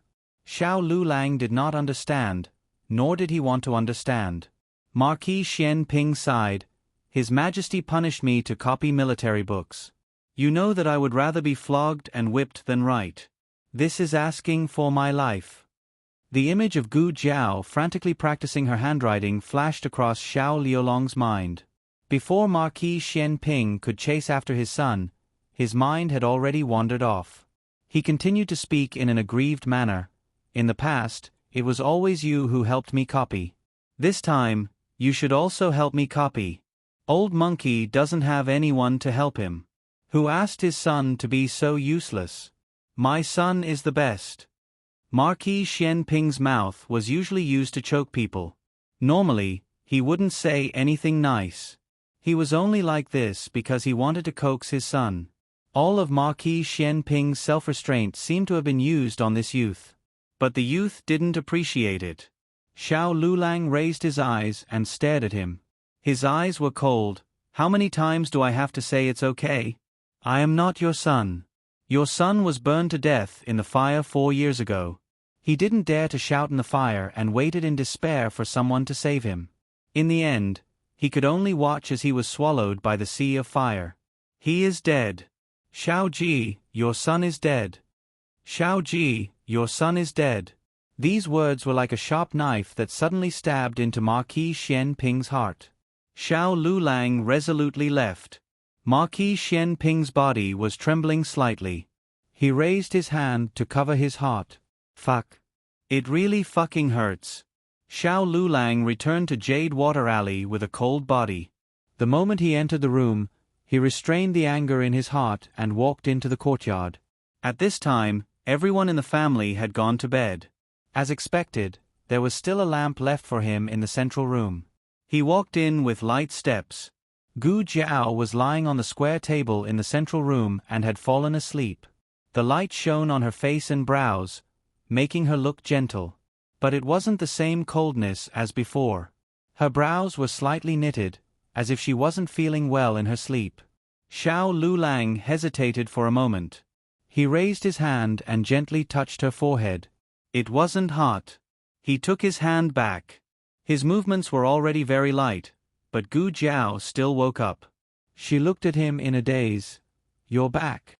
Xiao Lulang found that her complexion wasn't good. He paused and asked, Are you not feeling well? Gu Jiao listlessly yawned. It's nothing. Xiao Lulang looked at her tired face and his heart slightly tightened. I've already eaten. You can go to sleep. You don't need to wait for me in the future. It's nothing. She curved her lips. I've already boiled the hot water. I'll boil it myself. You can go to sleep. Xiao Lulang urged her again in a tone that didn't allow her to refuse. Gu Jiao. Okay. She stood up listlessly, entered the room listlessly, and lay on the bed listlessly. She wasn't the kind of person who would moan for no reason. Even if she was sick, she would act as if nothing had happened, unless it was really uncomfortable. Xiao Lulang looked at her deeply through the crack of the door. He didn't say anything and turned to go to the kitchen. He didn't immediately get water to wash up. Instead, he found ginger and brown sugar cubes. In the past, life in the countryside was hard. They didn't even have a piece of brown sugar at home. They had to borrow it from the village. Now life at home was not difficult, but she seemed to never care about herself as much as she cared about them. Xiao Lulang boiled a bowl of thick brown sugar ginger tea and brought it to Gu Jiao's room. His cooking skills were not good, so the ginger tea was burnt. He gently pushed the door open and came to Gu Jiao's bed. He gently woke her up. Get up and drink something. Gu Jiao made a sound and struggled to open her sleepy little eyelids. She smelled brown sugar and ginger juice, and a bit of burnt smell. She was stunned for 3 seconds. Can you sit up by yourself? Xiao Lulang asked. No. A certain someone who was about to sit up lay down again. Xiao Lulang put the brown sugar ginger tea on the stool beside the bed. He reached out his slender hand and gently helped her up from the quilt. The girl's body was delicate and soft. She had a seductive fragrance that made one's heart flutter. Gu Jiao sat at the head of the bed. She was already half awake. She looked at the brown sugar ginger tea that was picked up by him again, and her eyes became bright. Her husband had boiled brown sugar water for her. Her husband was so nice. How did her husband find out? Gu Jiao's period came at night. She rarely had menstrual pain. In her memory, it had only happened once when she had her first period in the countryside. After that, it had never happened again. Strictly speaking, it wasn't too painful today. It was just that she was sleepy, tired, and a little stuffy in her stomach. She was a special agent who could withstand 10 levels of pain. She didn't need to use anesthetics to remove bullets, but for some reason, she couldn't tolerate this kind of menstrual pain. Xiao Lulang handed the brown sugar ginger tea to her. Can you drink it yourself? Gu Jiao had just reached out her hand when she silently withdrew it. She said seriously, I feel very weak. Xiao Lulang sighed helplessly. He sat down on the edge of the bed, picked up the spoon, and fed her spoonful by spoonful. Gu Jiao opened her mouth, gently bit the spoon, and slurped it. The bowl of brown sugar water was soon empty. Is there more? She smacked her lips as if she hadn't had enough. Xiao Lulang looked at her round little belly that even her pajamas couldn't hide and said, You can't drink any more. Gu Jiao's gaze fell on his hand that was holding the spoon to feed her. Oh. Xiao Lulang took the water and let her drink 2 more mouthfuls. Go to sleep. Gu Jiao lay down obediently. She lay on her side and looked at him, looking a little obedient. Xiao Lulang met her gaze that couldn't be ignored. What's wrong? Do you still feel uncomfortable? Chong Jiao said, Where do you feel uncomfortable? You're someone who can take a bullet. Can't you bear this little bit of discomfort? Chong Jiao said, but her stomach really did feel a little uncomfortable. In the end, Chong Jiao grabbed Chong Jiao and beat her until her fists were 5 centimeters long. She kicked her out. Gu Jiao looked at him blinking. My stomach is a little uncomfortable. Ah. Xiao Lulang was speechless. Sleep for a while. You'll be fine tomorrow. It was better not to ask. Let me massage you? It was too intimate. Xiao Liulong's heart was in turmoil. He looked at Gu Jiao. Gu Jiao was looking at him with a pair of innocent eyes. It was as if he was a heartless bastard if he didn't do it. Xiao Lulang didn't understand how he could read these things from her small eyes. In the end, he braced himself and sat down. I'll give you a massage. Okay. Gu Jiao nodded. Xiao Lulang reached out his bony hand and reached into her blanket. It was warm under the blanket. His fingertips could already feel her body temperature through her pajamas. Xiao Lulang hesitated for a moment. Then, he placed his palm on her soft and cold stomach. This was the first time he had touched such a soft part of her in a sober state. His palm felt as if it was on fire. It was boiling hot. The latest chapter of this book is not finished yet. For more exciting content, please scan the QR code below to download the app. Novels are updated at a faster rate. Millions of novels are free to read. Novels with connotations that can't be found online are all available here. https://www.zhbqg.com/89642_826/11328297. HTML Genius memorized the website address in 1 second. www.zhbqg.com Biku Gu mobile reading website, zhbqg.com.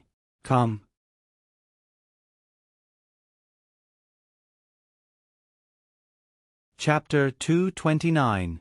The latest chapter of this book is not finished yet. For more exciting content, please scan the QR code below to download the app. Novels are updated faster. Millions of novels are free to read. Novels with content that can't be found on the internet are all available here. Gu Jiao wanted to admire a certain someone's handsome face, but his palm was pressed against her lower abdomen. She didn't feel any pain and quickly fell asleep. She breathed evenly through her nose. Xiao Lulang gently withdrew his hand and tucked her in. He extinguished the oil lamp and quietly walked out of the room. His fingertips were still warm and fragrant. He stared at his hand in a daze and suddenly realized that he had compromised a little too much. He closed his eyes. Xiao Lulang, oh Xiao Lulang, what are you doing? Gu Jiao slept so well that she woke up later than usual. Little Jing Kong had already finished his practice and had breakfast. He went to the Imperial College with Xiao Lulang for his morning class. Gu Jiao, Gu Yen and Gu Xiaoshun went out together. Have you taken your medicine? Gu Jiao asked Gu Yen. I have. Gu Yen said. Yao Shi's antidepressants could be stopped, but Gu Yan's anti-heart failure medicine had to be taken for life. As he grew up, the medicine's efficacy would gradually lose its effect and he would have to undergo surgery to recover. Sister. Gu Yan waited for Gu Jiao at the door. Coming. Gu Jiao carried her small basket and went out. Gu Yan was very happy. Today, his sister was sending him to school. Gu Yan carried his school bag and looked no different from a normal person. His occasional running and jumping didn't affect him. His condition was under control. Gu Jiao looked at the innocent Gu Yan and suddenly realized that the bond between them was irrevocable. She could perceive the world through him. If he was happy, she would be happy. If he was sad, she would be sad. She couldn't lose him. She wanted to cure him. When they arrived at Qinghe Academy, Gu Jiao tidied Gu Yan's lapel and straightened Gu Xiaoshuan's crooked collar. Let's go in. The two of them bid farewell to Gu Jiao and entered Qinghe Academy with their bags of books. Gu Jiao went to the clinic. Today, there was a small incident at the clinic. Someone actually came to cause trouble and said that their clinic had killed his wife. That person even brought the corpse over. This was a rare occurrence. Many people were attracted and crowded around the outside of the clinic. Xiao Sanzi was evacuating the crowd outside. Gu Jiao walked over and asked him, "What happened?" Xiao Sanzi hurriedly said, "Ah, Miss Gu, you're finally here. Someone inside said that we killed his wife and her corpse. He wants us to pay for his wife's death with our lives." All the patients in the clinic had been scared away early in the morning. Those who wanted to see the doctor were all scared out of their wits. As he spoke, he used his hand to push through the crowd. "Make way! Make way! Don't block the way!" Unfortunately, there were too many onlookers and no one paid any attention to Xiao Sanzi. Gu Jiao entered the clinic from the back door. The door of the lobby was blocked by a few workers to prevent the onlookers from rushing in. The second boss wasn't here today. Shopkeeper Wang was dealing with the medical disturbance. A door plank was placed in the middle of the lobby. On the door plank lay a corpse covered with a white cloth. The corpse's belly was bulging. This should be the patient that Xiao Sanzi mentioned. Beside the corpse, an old woman was kneeling.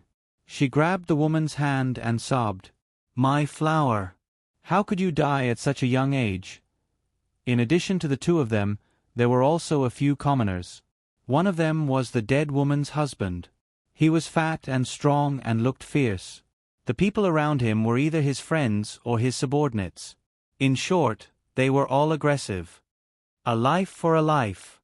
If your miracle hand haul doesn't give me an explanation today, I won't leave. The one who spoke was the dead woman's husband. That's right. A life for a life. Your miracle hand haul must give us an explanation. Otherwise, we'll smash your clinic today. Let's see who dares to come to your miracle hand haul for treatment in the future. The people around the man echoed loudly, and the formation was especially loud.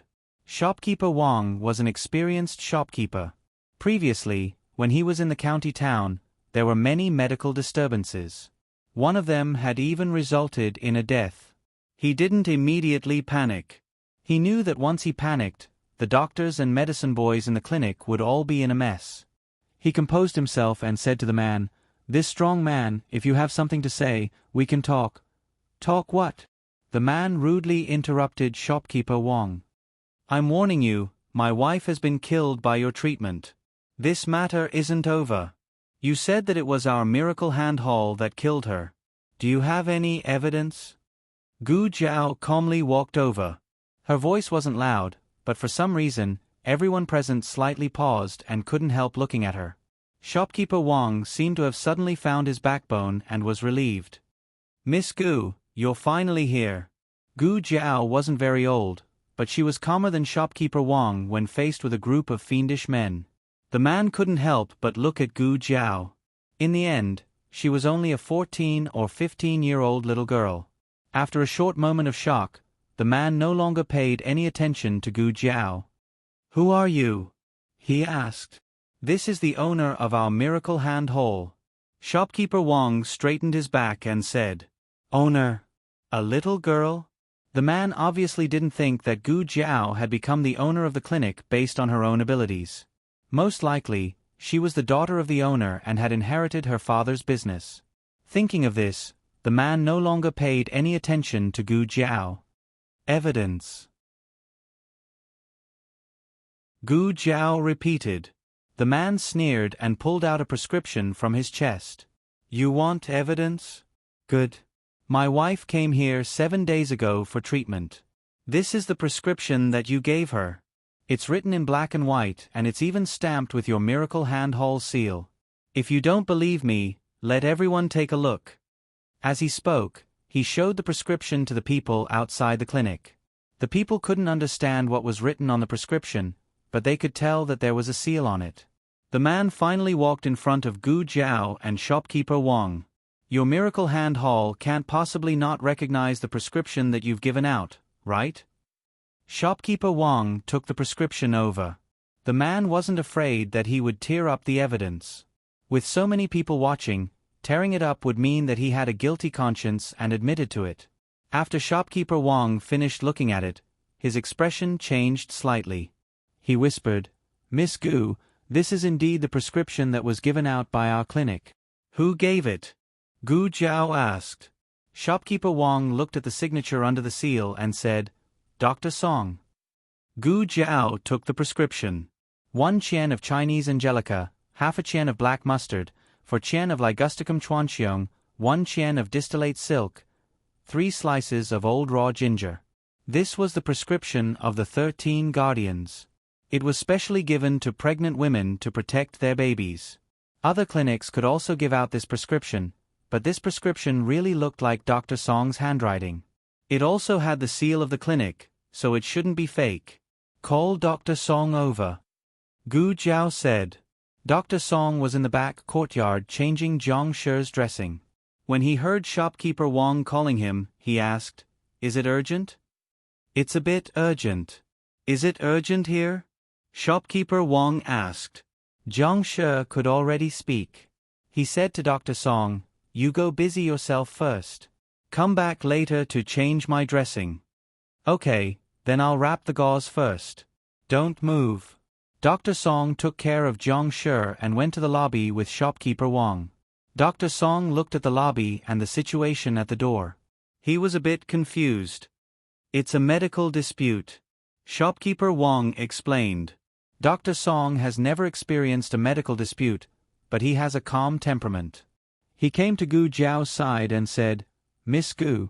Gu Jiao handed the prescription to him. Do you have any impression of this prescription? Dr. Song took the prescription and looked at it carefully. This is my prescription. My impression of it is not very deep. I have to go back and look at the file. Gu Jiao had strict requirements for medical practice. Not only was it reflected in medical skills and medical ethics, but even a series of operations were more in-depth and standardized than other medical centers. Every doctor has a detailed record of how many patients they receive every day and what diseases they treat. Gu Jiao nodded. Dr. Song went to the clinic and took this month's booklet. He turned to the page 7 days ago and found the record of the miscarriage medicine. The patient came to see the doctor because the fetus was affected by the work. I saw that it was not very serious, so I gave a prescription to prevent miscarriage. Gu Jiao, did you get the medicine here? Dr. Song nodded. Yes, the medicine boy's handprint is on the prescription. After listening, Gu Jiao went to the corpse lying in the middle of the lobby. What are you doing? The man stopped Gu Jiao. Autopsy. Gu Jiao said. The man's pupils shrank. You're crazy.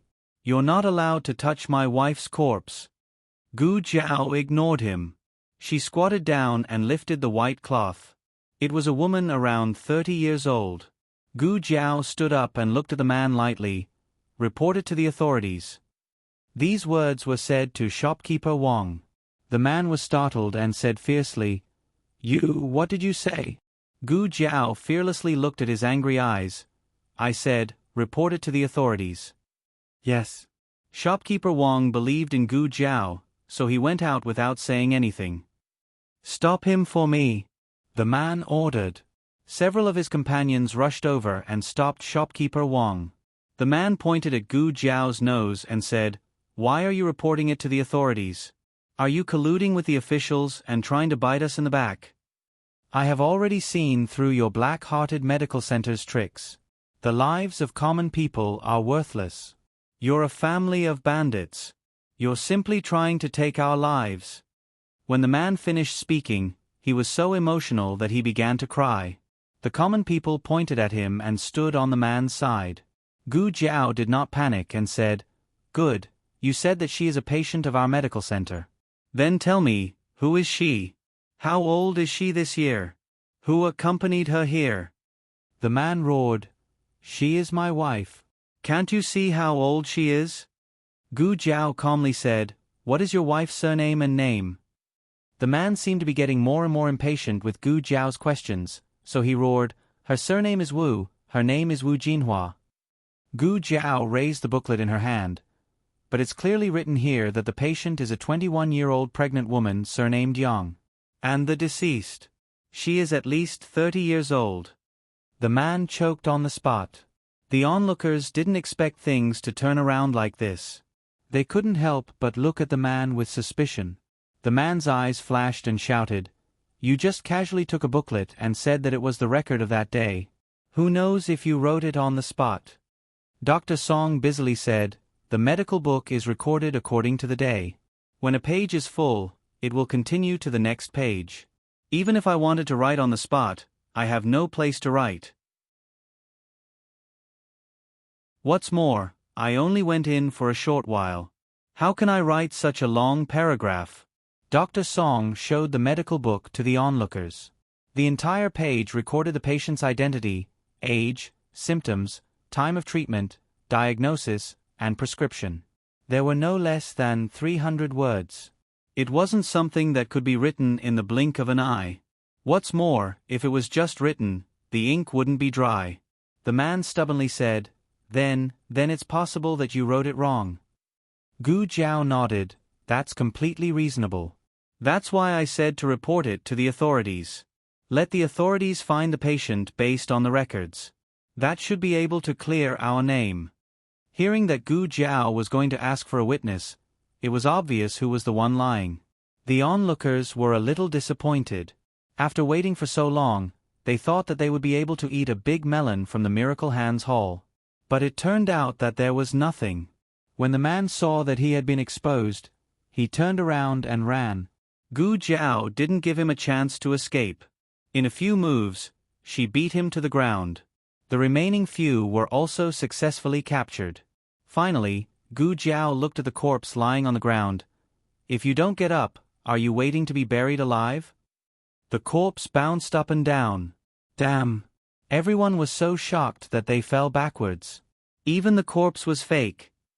While everyone was in shock, an inconspicuous figure silently left the crowd and turned into an alley, heading towards Chong and Main Street not far away.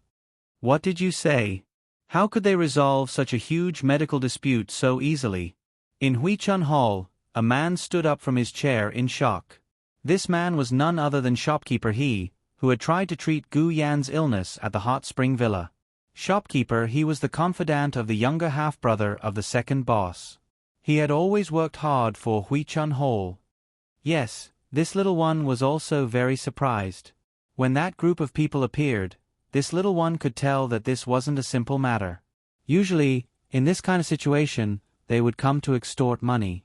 The medical hall wouldn't be able to explain it clearly. For the sake of reputation, most medical halls would choose to minimize the problem. But they clearly laid out the evidence. The servant who replied told shopkeeper He in detail how Gu Jiao turned the situation around. Shopkeeper He was stunned. How did they think of writing a medical book for each patient? Normally, medical halls would let people go after treating their patients. Who would care so much? Wasn't this troublesome? However, it was precisely because of this troublesome matter that they were able to present strong evidence. In fact, shopkeeper He had already noticed that the style of Miracle Hands Hall was different from the others at the scene of the explosion. After that, he sent people to keep an eye on Miracle Hands Hall. Although he wasn't willing to admit that the first master of the Hu family, who had been kicked out of his family, would one day have a bright future, his newly opened Miracle Hands Hall had many areas that they could learn from. Shopkeeper, he thought about it and decided that from tomorrow onwards, he would start imitating Miracle Hands Hall's medical practice. The truth of the medical dispute was revealed, but Miracle Hands Hall's reputation wasn't damaged at all. Instead, because of their serious medical practice, they became the benchmark in the industry. Miracle Hands Hall's reputation in the capital became even better. Gu Jiao didn't pay attention to the aftermath of the few hooligans and left it to shopkeeper Wang to deal with. "Miss Gu, don't worry. I will handle it properly." Shopkeeper Wang was chosen by the second boss and was invited to the capital from the county town. Naturally, he had some ability. Gu Jiao was assured that he would handle things well. In the afternoon, Gu Jiao had some private matters to attend to, so she changed into men's clothes and went out. Seeing her in this outfit, Xiao Sanzi was stunned. Miss Gu? Why are you dressed like this?" Gu Jiao sat in the carriage and stretched her wrists. "Nothing much. Let's go to Chaoyang Street." "Chaoyang Street? That place is very far away. And it's not a good place." Xiao Sanzi's voice gradually weakened as Gu Jiao looked at him coldly. Her gaze made his scalp go numb. "All right, let's go then." Xiao Sanzi jumped into the carriage and picked up the horsewhip. Gu Jiao let down the curtains. The carriage was about to leave when another carriage drove over and stopped outside the back door of the medical center. A fair-skinned young eunuch alighted from the carriage. "Excuse me, is Miss Gu in the medical center?" "Who's looking for me?" Gu Jiao asked from inside the carriage. The young eunuch didn't see her, but he heard her voice. He cupped his hands towards the carriage and said, "Consort Rui Wang left her zither in your courtyard and ordered me to bring it back." Gu Jiao said, "Go find little Zhong Li and ask her to bring you to get it. It's on the table on the right of my study room." "Yes." The young eunuch answered and entered the medical center from the back door. Little Zhong Li was playing in Gu Jiao's courtyard. She heard that the young eunuch was here to get the zither. The table on the right. This one." Little Zhong Li took the zither case out and handed it to the young eunuch. "Thank you, young lady." The young eunuch left happily with the case. Little Zhong Li continued to water the grass in the courtyard. As she watered, she frowned. "I didn't put it in the wrong place, right?" Gu Jiao allowed little Zhong Li to play with the zither. When little Zhong Li entered the room, she found two zither and took them out. One of the zither seemed to have been burnt. She put the zither back after she was done playing with it. She didn't remember whether she put it back in the original box. Forget it, they're both Sister Gu's zither. It doesn't matter which box it is. Digression, I forgot to set the update time again. Here's a fat stamp for everyone to hug. The latest chapter of this book is not finished yet. For more exciting content, please scan the QR code below to download the app. The novel will be updated even faster. Millions of novels will be read for free. All the novels that can't be found on the internet are available here. https://www.zhbqg.com/89642_826/11327839. HTML Genius memorized the website address in 1 second. www.zhbqg.com Biku Gu mobile reading website, zhbqg.com. You're tuning in to the Narrate and Escape YouTube channel. Don't forget to subscribe and join us on this journey to catch the most captivating stories.